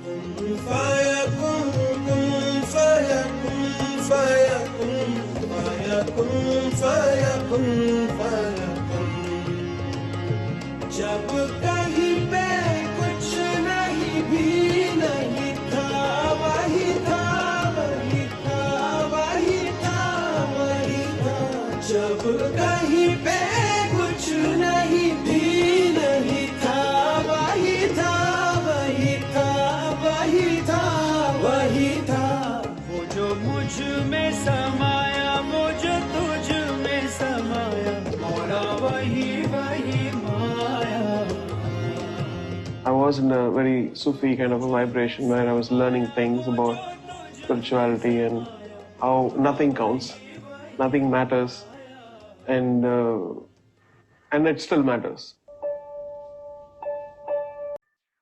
So that was sort of the real life example of A.R. Rahman and how the Sufi shrines and the living Sufi Pir or saint made all the difference in his life to become the person who he is. So those are the examples of intercession, intercessory prayer in Sufi Islam and in Sunni Islam more broadly, right? You don't have to be a Sufi to participate in the veneration and the intercession of these saints. The final example that I want to go through with you, and this is actually quite important, last but not least, is the example of intercessory prayer in Shi'i Islam. And I think it's safe to say in Shi'i Islam, intercession is even more important than its role in Sunni Islam, because it's much more, you could say, hierarchical, and it's deemed much more essential in the Shia tradition. So for those who don't remember, Shia Muslims believe that the Prophet Muhammad appointed his cousin and son-in-law Ali as his successor, which means Ali was appointed by Muhammad as the Imam, the divinely appointed successor and divinely ordained leader and guide of all the believers.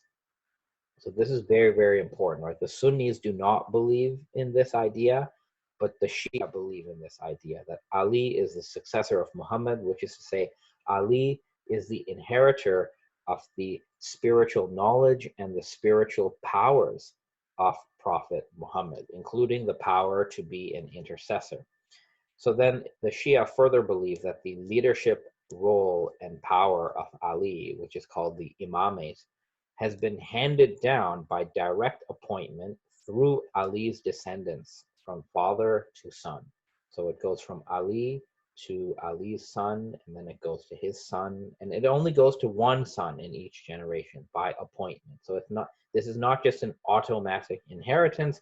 Only one son in each generation will inherit the spiritual leadership, the spiritual power of Ali, which is called the Imamate.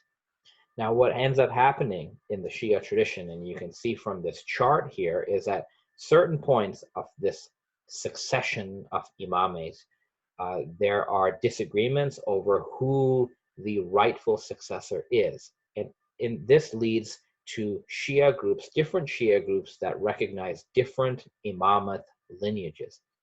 The biggest divergence that you see here, this difference of view, is between the Twelver Shias and the Ismaili Shias. And they're different groups because after this Imam, Jafar Sadiq, the Twelvers recognize his younger son, Musa Kazim, as the Imam, but the Ismailis recognized his older son, Ismail, as the Imam.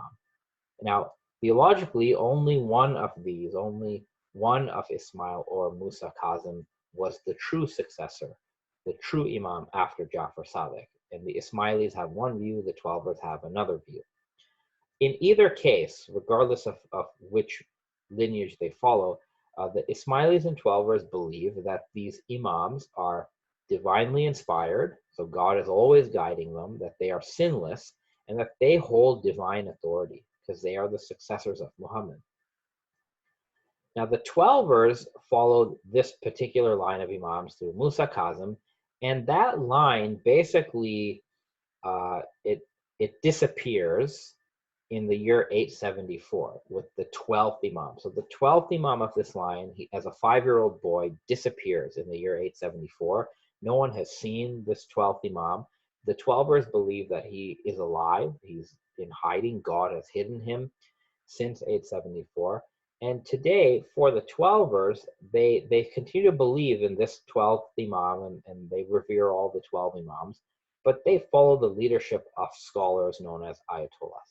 So that's the case with the Twelver Shia. They are the majority of Shia Muslims today. There are many different political, social reasons why they're the majority, but they're the majority. The other group of Shia, the Ismailis, they too would split into different groups. The largest Ismaili group is the Nizari Ismailis, who you see here. And the Nizari Ismailis are interesting because they have traced a line of Imams from Ali onward through Ismail, right, which is where they split with the Twelvers. And after Ismail, they continued tracing this line through 49 generations. So for the Ismailis, there has been a continuous lineage of Imams. So all the Imams of this lineage have been present. None of these Imams have gone into occultation or hiding like the 12th Imam. So the Ismailis today recognize a living Imam who's the 49th Imam, and he is called Imam Shah Karim al-Husayni, and his worldly title, his public title, is Aga Khan. So Shah Karim al-Husayni Aga Khan is the present Imam of the Ismailis, while the Twelvers believe in a hidden Imam. So that's the key point here. And this is important because, as we'll see, for the Shia Muslims, Twelver and Ismaili, the intercessors are the Imams. So what is that based on? Well, many of the Shia Muslims, they believe that the Quran requires Muslims and believers to use and find an intercessor to connect to God. And they point to this verse, which says, to people, seek the means of approach to God. Now, the Shia Imams, going back to Jafar Sadiq, have basically said to their followers that they are the intercessors. So here you have a quote from Imam Jafar Sadiq. He is the fifth generation descendant of Ali. So he is the Imam, recognized by Ismailis and Twelvers. And he has said, we are the gates of God. We are the medium for his people. He who approaches him, God, through us is brought near him. He who seeks our intercession is interceded for. He who seeks his favors through us is favored by him. So the Imams of the Shia present themselves as intercessors, as necessary intercessors. So they see themselves, the Imams said that they are the primary intercessors, that it is pretty much necessary for the believers to seek God's blessings through the Imams. And there's a whole like cosmic theology around this Shia belief in the Imams. So the Imams are not intercessors just as individual entities, although they are that, but it goes beyond that. So just as I talked about earlier in this presentation, the Sunnis believe, not all Sunnis, but many Sunnis believe that the first thing God created was a spiritual entity called the light of Muhammad. Similarly, the Shia believed from a very early time that the first entity that God created was not one light, but two lights that sort of are together. These are the lights of Muhammad and Ali. So you have the light of Muhammad and the light of Ali, and they sort of are like one light. This quote here from Jafar Sadiq says that there was only God in the beginning, and then God created the light of lights. So he made this one light, and this is the light from which you have Muhammad and Ali, and that Muhammad and Ali are the first two lights, since nothing else came into existence. So it's the same idea that God created this light, this first light, from his own light. And this first light it's double, you could say. It's Muhammad and it's Ali, right? The cosmic or the eternal Muhammad and the eternal Ali. So this is not Muhammad Ali as physical people. This is the essence of Muhammad and Ali. So you get this sort of hierarchy that I mentioned before. You have God, and then you have the first created light of Muhammad and Ali. Henry Corbin refers to this as a bi-unity, right? This first light is dual. It's like a bi-unity of Muhammad's essence and Ali's essence. And then from that light, you get the creation of the souls of the Prophet Muhammad and the Imam. So the souls are what you would call their individual persons, the individual entities, while the light is deeper than that. The light is their cosmic reality. So you already have something here like a divine nature, which is the light of Muhammad and Ali, and a human nature, which is the souls of Muhammad, Ali, and every particular Imam. So there are many souls, and they are pure souls. And under the Imam souls, you have the souls of their disciples, which are imperfect souls, but who are connected to the Imams through a bayah, through a spiritual contract, a spiritual connection. And then under them, you have the souls of everybody else. So in this framework, there are different levels of intercession, right? You have the first level intercessor, the cosmic intercessor, is the light of Muhammad and Ali, but then that light is followed by another type of intercession, which is the spiritual souls of Muhammad, Ali, and every Imam. And then under them, you have their disciples. So if you're a disciple of the Imam, The only way that you can seek God's blessings, the only way that you will access God's blessings is through the intercession both of the cosmic light of the Imams and the individual Imam of your own time. So that's the basis for this idea that Shia Muslims, whoever they are, Twelvers, Ismailis, it makes perfect sense for them to seek the mediation, the intercession of the Imams as a whole and of the Imam of their time. And in this sense, the Imams are they're not really optional intercessors for the Shia Muslims. They are necessary intercessors. They are God's channel of blessing and favor and forgiveness. Basically, all the dealings that a Shia Muslim has with God are mediated by the Imams. This is the basis on which the Imams have said, so, this statement. So you have Imam Jafar Sadiq who says that God made us his eye over his servants and his speaking tongue through which he speaks to his servants. We are his open hand extended with mercy and kindness to his servants. We are his face through which he has reached and the gate which indicates upon him. We are his reservoir in the heavens and earth. Through us the trees grow and fruits are ripened. Through us the rivers flow, and through us is the succor of the skies comes down. So the Imams have presented themselves in Shia literature not just as sort of mere optional intercessors, but they are the mediators of all of God's blessings. So you can tell from this quote, like they are God's hand in the sense that God's favors are accessible from them. Through us, the trees grow. So the whole cosmos relies on the intercession of the Imams, according to this type of thinking. Again, how should we interpret this? Well, Shia theology, both Twelver and Ismaili, is classical theist.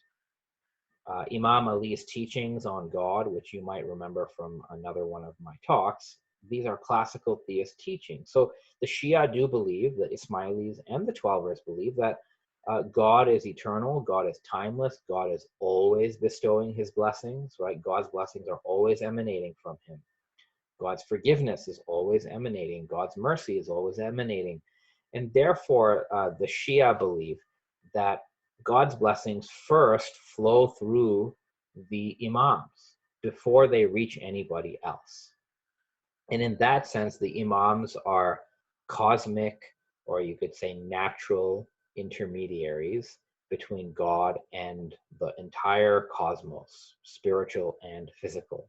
And that's what sort of I've tried to diagram for you here. So therefore, it is on this theological basis of classical theism, right? Where, again, God does not change. God is always giving in classical theism. But one has to seek the favor and the compassion and the help of the mediators, of the Imams, because one will find God's continuous blessings through the Imams. And the Imams' guidance and the Imams' prayers and the Imams' blessings, it is believed, will help the soul of the believer increase his or her own receptivity to what God is always and already giving.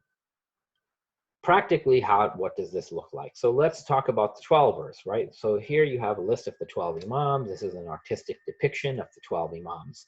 The Twelvers believe that, for them, the 12th Imam is still alive. He is in hiding, but he is present. And if you call on the 12th Imam, he can hear you. In fact, the Twelvers believe that all the Imams, although the first 11 have physically passed away, that all 12 Imams are spiritually present. And they believe Prophet Muhammad is also spiritually present. So they have their normal prayers to God, right? All these groups pray to God. Nobody replaces praying to God. Everyone prays to God, but the 12 Shi'is have special supplication called Dua Tawassul, where they have an individual intercessory prayer for each of the 12 Imams and the Prophet Muhammad and Prophet Muhammad's daughter Fatima. So you could say they have 14 intercessors. And they have this ritual called ziyara, which is like a ritual visitation to the shrine of the 11 imams who have passed away, right, in Medina, Iraq, Iran. And in this ziyara, there's a whole set of prayers, devotional gestures. For example, they go to the tomb of an imam, like Imam Ali or Imam Rida, and they greet the imam as if he's listening.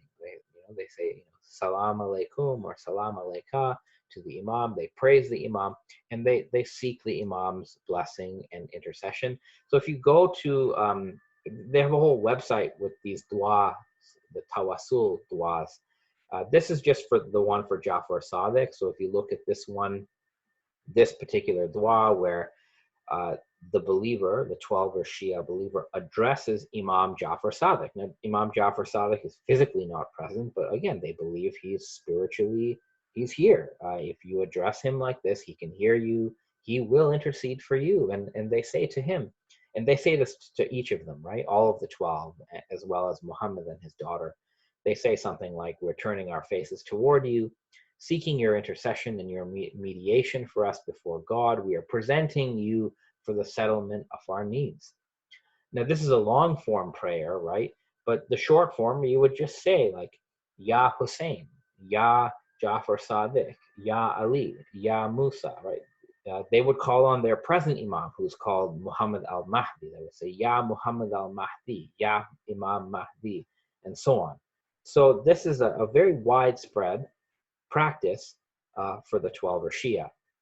And again, what I would like to do is I want to actually show you a clear example of 12er Shia intercessory prayer. And what I'm going to do is I'm going to show you a prayer song that is directed and devoted to the 8th Imam, Ali ibn Musa Rida, right, known as Ali Rida or Ali Reza, as the Persians call him.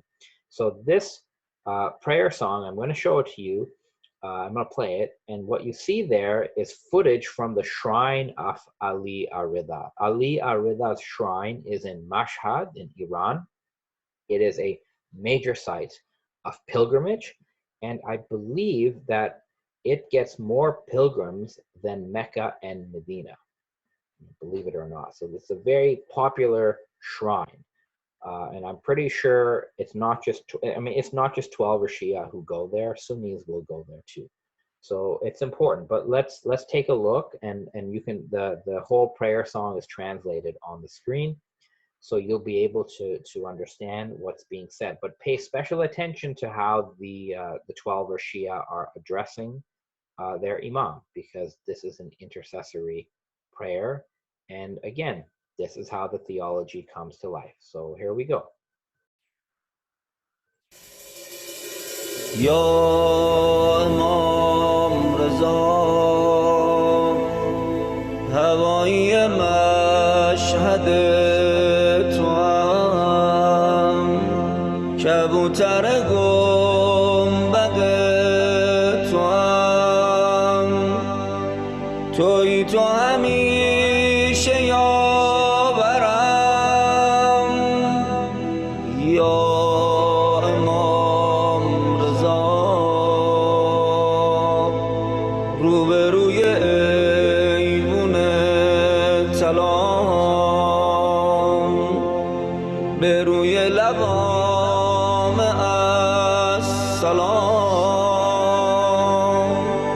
سلامی جای مادرم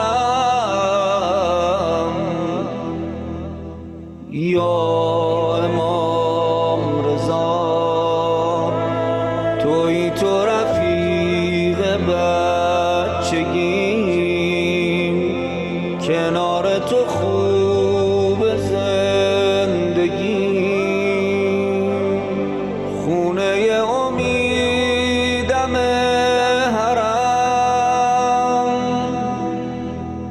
خوش به حال اون که تو حرمت مشرفه برای هزارمین دفعه بذار که بگم دوست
So that was a nasheed, right, or a praise song, a praise poem, dedicated and seeking the help and intercession of the 8th Imam of the 12 Shia, Ali al-Rida or Ali Reza. If you search on YouTube, what you could find is people actually at the shrine of this Imam singing this this song to him, right? And if you watch, they'll get very emotional because, as I said, the 12 Shia really believe that you can connect to these Imams, even though they are physically deceased. They are spiritually present with their followers wherever they may be. So that's the case with the 12er Shia. The final example that I will give to you today, and again, like I'm going through this because I showed it actually in the beginning of part 1. I showed you images from the shrine of Ali al-Rida. So I want to sort of explain almost everything I showed. So the final example that I want to go through before we conclude this presentation is the example of the Ismaili Shia, right? So we talked about the 12er Shia, and then we have the Ismaili Shia, the Nizari Ismailis. So as I mentioned, for the Nizari Ismailis, there is a living Imam. There's a present living Imam, the 49th Imam, known to them as Maulana Shah Karim al-Husayni, Hazar Imam, right? Present, that's what Hazar Imam means, present Imam. And this presents a very interesting situation for the Ismailis, which is very different from the 12er Shia. The 12er Shia, the Imam is in hiding. The 12th Imam has been in hiding for about 1200 years or so. For the Nizari Ismailis, the Imams are present and the current Imam is present. He is a public individual. You can see him, you can learn about him, you can look at what he's doing in the world. And what's very interesting about the Imam Shah Karim al-Husayni, known publicly as the Aga Khan. The Aga Khan is a secular title that he holds, so people know him as the Aga Khan. But what's very interesting about him is that he wears many hats. Like he is involved in a number of different activities, some of which we would call religious, some of which most people would call humanitarian, and some of which are just his personal activities as a personal individual like everyone else. He has businesses, he has gone to school, he has a family, he has children.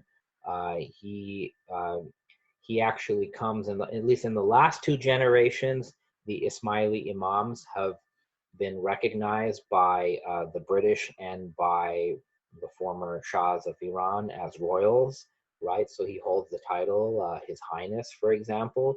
But, you know, at other times, the family of the Ismaili Imams, if you go back several generations, at other times they were very poor, they lived like nomads. So the fortunes of this lineage has changed over history. We're talking about 1400 years of Imams. So sometimes the Imams have been very poor and they've been oppressed, and other times they've been better in a worldly sense. And we're living at a time where, from a worldly perspective, the Nizari Ismaili Imam is quite prominent, right? He has major connections to prominent royal families in Europe, and he has leveraged those connections for the benefit of others. So the Ismaili Imam is the chairman and founder of the Aga Khan Development Network, which is a humanitarian development organization which has an annual budget of some $900 million, where they basically create infrastructure in third world countries, hospitals and schools and architectural restoration to improve quality of life. So that's what the Imam does from a world in the world. Right? He went, like, from a worldly perspective, like he went to Harvard for his education and so on. So at a spiritual level, though, he performs many important roles within the Ismaili tariqah. Right? So the Ismaili interpretation of Islam today, the whole Ismaili practice of Islam, is called a tariqah, which is the same word for Sufi brotherhoods.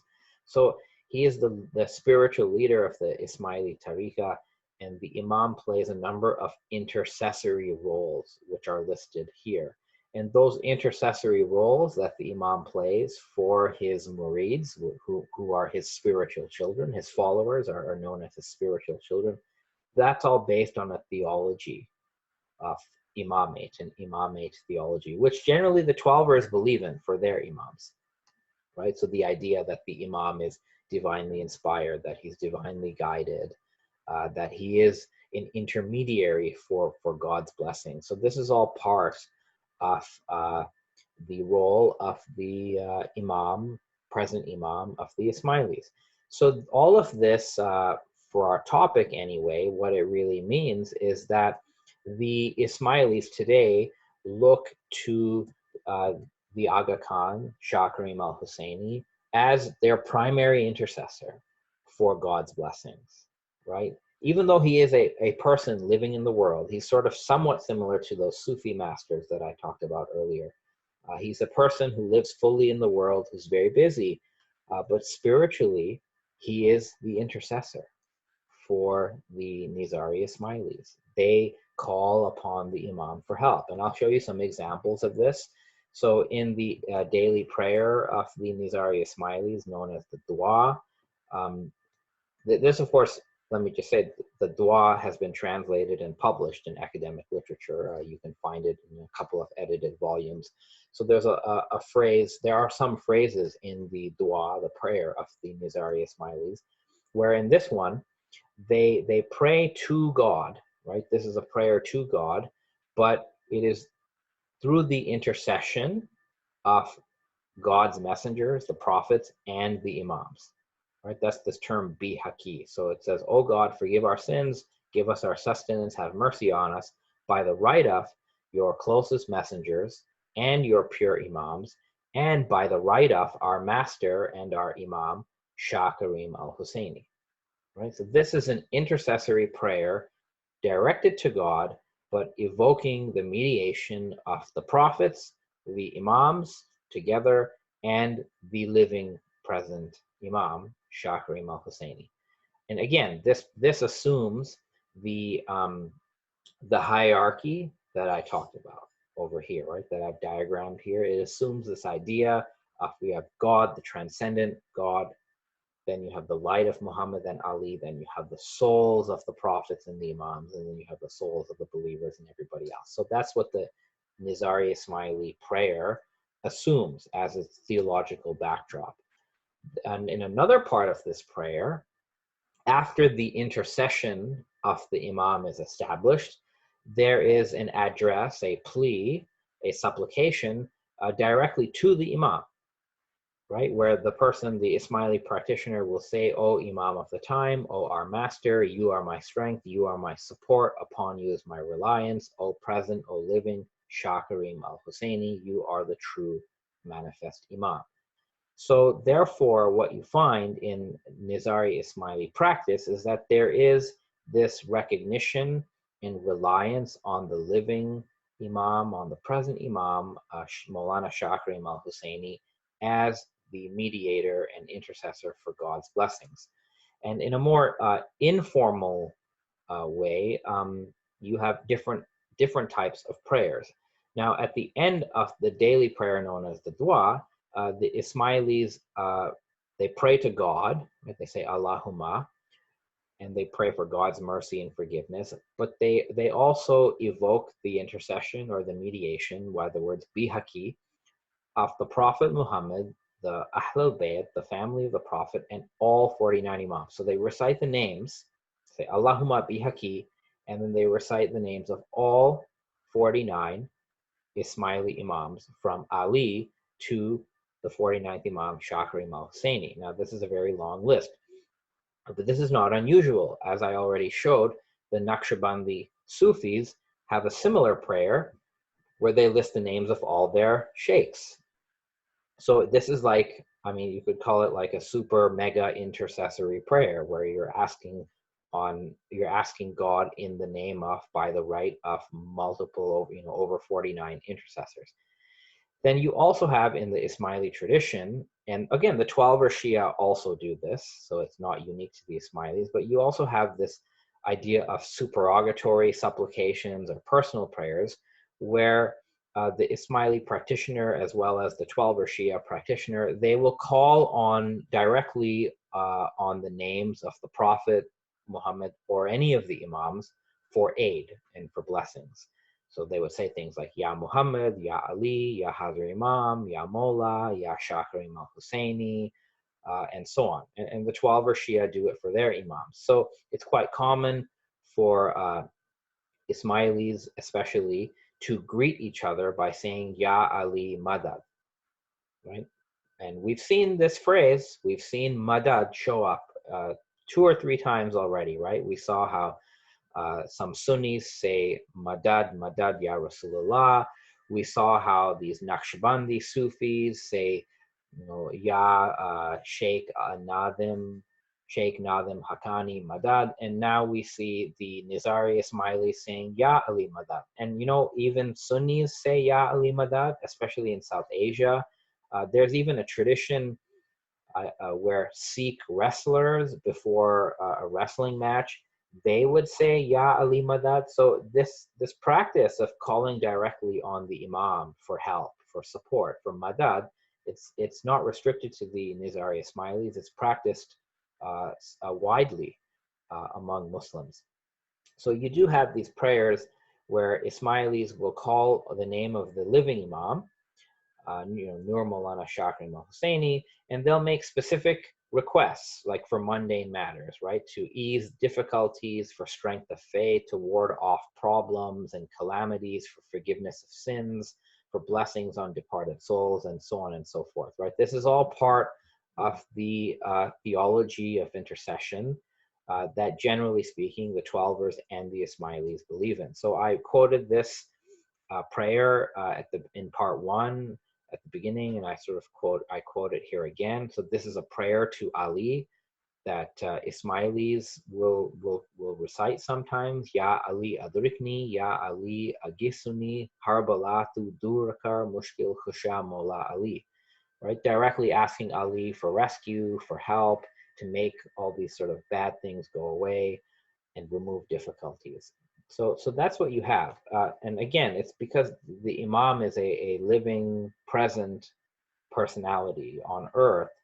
The idea of intercession is much more concrete for the Nizari Ismailis. And this is not just done at the ritual level.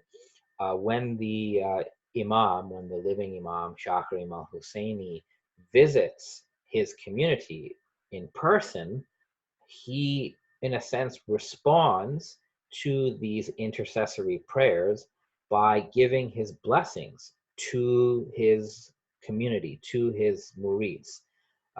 Sometimes this happens in person, like in the image here. You know, the Imam is being greeted by Ismaili leadership, and the Imam places his hand on the shoulder of certain individuals that he sees in person, and he gives them blessings and things like that, right? And there are some public addresses where, when the Imam Shah Karim al-Husayni has addressed like a mixed crowd of Ismailis as well as non-Ismailis, he has given blessings. So here you have a blessing that the Imam gave in Syria in Al-Kawabi, which is a public address. And he says in this guidance, at the beginning of his speech, the Imam said, "To all my spiritual children who are present here today, and to your families, wherever they may be, I give my most affectionate, loving blessings for barakah and the resolution of whatever difficulties you may be facing." Again, look at the term here. We have this term barakah, right? We already heard about barakah, right? The barakah is what the Muslims seek at Sufi shrines. Barakah is what Sufi disciples seek from the Sufi masters. And here you have the living Imam of the Shia Ismailis giving blessings for barakah. So there's this commonality here in terms of intercessory prayer between Sunnis and Sufis and 12ers and Ismailis. When the Imam is in a sort of a more intimate gathering with the Ismaili community, what you will have is the Imam will walk amidst the seated gathering. And what happens during this is that the Ismaili Muslims, when they see the Imam, the whole congregation will chant this prayer known as the salawat, which I already talked about earlier, right? The salawat, where you say, "Oh God, shower your blessings upon Muhammad and the descendants of Muhammad." So when the Imam meets his community in this ceremonial context, they will chant this prayer as when the Imam walks. And this prayer that's being chanted in the presence of the Imam is understood to be an intercessory prayer, right? Although literally they are asking God to send blessings upon Muhammad, the Prophet Muhammad, and upon the descendants of Muhammad. The descendants of Muhammad, the Ali Muhammad, that refers to the Imam, that in the Ismaili understanding. So the Imam is present before them, and the Nizari Ismailis are asking God to send blessings upon the Imam. Now, this is not understood as sort of trying to convince God to bless the Imam, because again, Shia Muslims are classical theists. The understanding rather is that God eternally and always is sending blessings on the Imam. That's why he's the Imam. So the Imam is receiving these blessings from God. And by chanting this prayer, the disciples of the Imam are bearing witness to this. And in doing so, they are able to make themselves receptive to those blessings of God that will come to them through the Imam. So this is an intercessory prayer. It is really a prayer of seeking God's blessings through the Imam, who is the descendant of Muhammad. And during these gatherings, these sort of more intimate gatherings, the Imam will give blessings, and he will give, at least in the modern period, he is given a blessing by this phrase, Kana Badan, which comes from the Persian phrase, Kana Abadan. And that literally means, may your house, may your family prosper. So the Imam, in a sense, when this chant of the salawat is going on in his presence, he's responding to it. He's responding to this intercessory prayer in real time by saying, Kana Vadan, may your house prosper. And this happens in person. Now, during this current COVID lockdown and this crisis, obviously these gatherings have not happened, right? The Imam has not been able to visit the Ismaili community in person. And this is a time where, of course, your faith and your spiritual guidance would be quite important to you, and people want to feel reassured that they're being looked after physically and spiritually. So what has happened is that the Imam has sent messages to the community, to the Ismailis. So the Imam Shah Karim al-Husayni Aga Khan has communicated some public messages to his Jamaat, to his community. These are online, and I'll just quote from one of these messages that this was sent less than a month ago. So the Imam said to the leaders of the Ismaili community, he said, "Please convey my best paternal and my best maternal loving blessings to my worldwide Jamaat, and tell them that I think of them every minute of the day, and I pray every minute of the day, each day, and I pray for mushkil asan, easing of difficulties, and for their peace and happiness." So this is a real life example in the time that we live in of how intercession, intercessory prayer, and the mediation of God's blessings works for the Shia Ismaili Muslim community, where, again, the primary intercessor is the present living and 49th Imam, Shah Karim al-Husayni Aga Khan. So I thought that, again, to show you the reality of this in this particular community, I wanted to show you a video where the Imam goes to meet in a somewhat intimate setting the Ismaili community in Central Asia. And this happened in the year 2008, so it was about 12 years ago. It was a public gathering in the sense that non-Ismailis also attended this gathering, so it's a mixed crowd, and the video footage is online. So I'm going to play that for you, and I would like you to sort of pay attention to sort of pay attention to the perspective of the gathering. You'll actually hear some statements from people who are attending, like why they are coming to see the Imam. And pay attention to sort of what happens when the Imam is walking amongst his community. The recitation, you'll hear the recitation of the Salawat. And later on in the clip, you will also hear the Imam give blessings to the gathering. He'll give blessings to the Ismailis, and he'll give blessings to the non-Ismailis, because there are Sunni Muslims who attended, and people of other faiths who also came to see the Ismaili Imam. So here, we'll play that for you.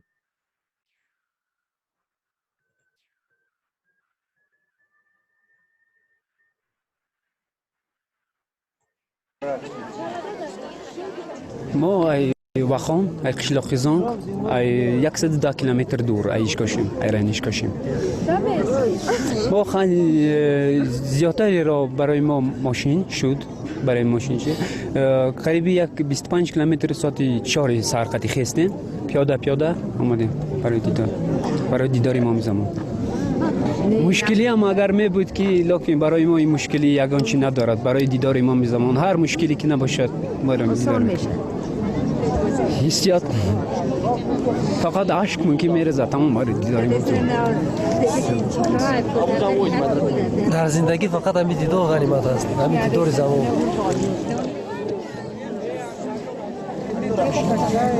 I'm feeling very happy. I'm happy girl in this world because today is Didar. I'm in the second Didar. First I was 95 and now.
Thank you for coming to greet me.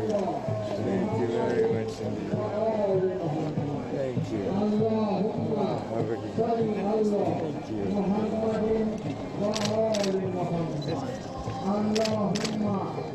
you.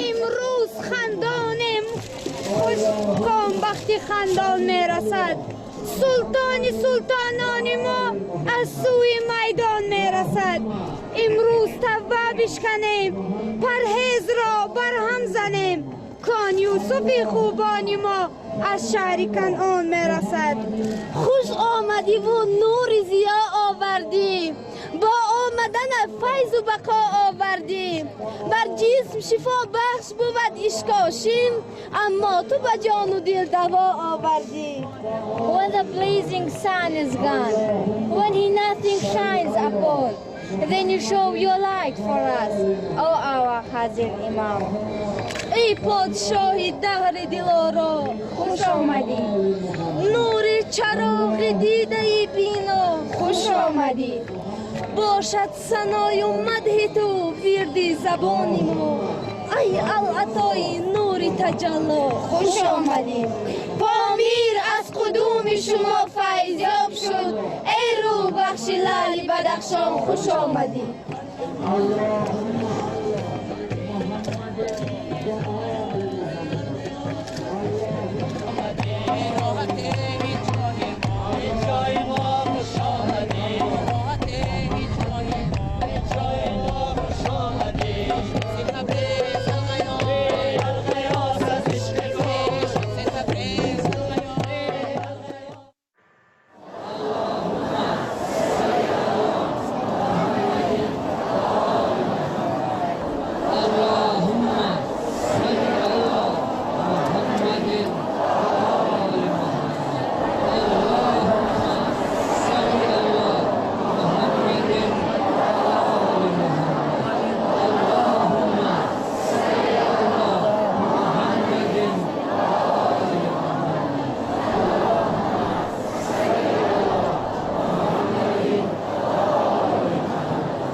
To all my spiritual children who are here today, and the many others before me, and to your families, wherever they may be, in Pozhnev, in other parts of Badakhshan, other parts of Tajikistan, or even from outside Tajikistan, I give my most affectionate, loving blessings, and I would wish you to convey those blessings to your families and your Jamaats when you return to them. To all my spiritual children and to my brothers and sisters in Islam and other men and women of faith, here and in the other areas of Tajikistan, which I unfortunately will not be visiting, be assured that my deep and heartfelt prayers are with you for your peace, for your unity, for your happiness, for your worldly success, for your good health, and for Mushkil Asan. I also pray for the eternal peace and rest of the souls of all the deceased members of your families. Khanavadan, Khanavadan, Khanavadan. So as you can see from that video footage of the Ismaili Imam meeting his community, it is a very special occasion when the Imam comes in person, because again, for the Ismailis, the Imam is God's divinely inspired deputy on earth, and he is also the intercessor and intermediary for God's blessings. So for the Ismailis, the Imam, what they find in the Imam, what they seek from the Imam, and what they get from the Imam in their faith is the same as what all these Muslims, Christians, and others are seeking when they go to a shrine.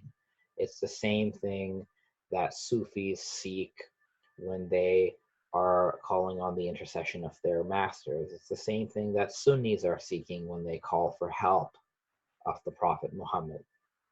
So what we see in all these examples that I've gone through in these two videos, in this two-part presentation, is we see that in Islam, intercessory prayer is very, very prominent, right? It is a widespread practice. It is widespread in Islam. It's also widespread in the Christian tradition. And although I focus more on the Catholic tradition, both the Catholic and the Orthodox traditions heavily emphasize the intercession of saints. And likewise, Sunni and Shi'i Muslims, which include Sufis, they both traditions, both sort of sets of communities very much emphasize and prioritize the intercession of Prophet Muhammad, the intercession of Prophet Muhammad's family, which includes the Imams, the intercession of the Sufi saints.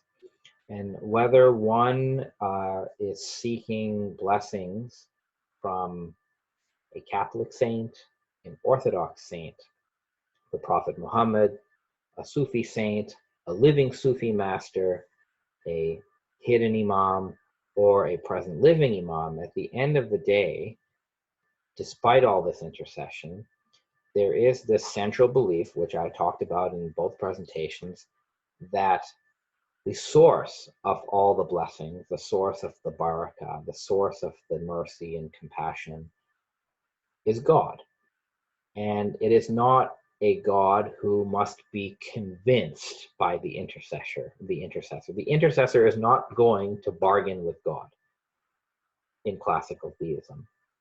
The intercessor is a channel for God's eternal and continuous blessings. God holds nothing back, but human beings, according to this theology, are unable to receive what God is always giving. And therefore, they resort to an intercessory figure. It could be the Virgin Mary, it could be saints, it could be Prophet Muhammad, it could be the Imams of the Twelvers or the Ismailis, but whoever it is, the belief here is that this person, this intercessor, is going to help the believer become more receptive to God's blessing. That is what is going on at the end of the day. So I hope that this two-part presentation was valuable. I hope we can all see how intercession is not idolatry. It is very much, rather than being a form of sort of a compromise of monotheism, we can actually learn to see intercession and intercessory prayer as an expression of monotheism. Because at the end of the day, God is not competing with the intercessor. God, in this belief, is the one who appoints and empowers the intercessors. All right, and thank you very much.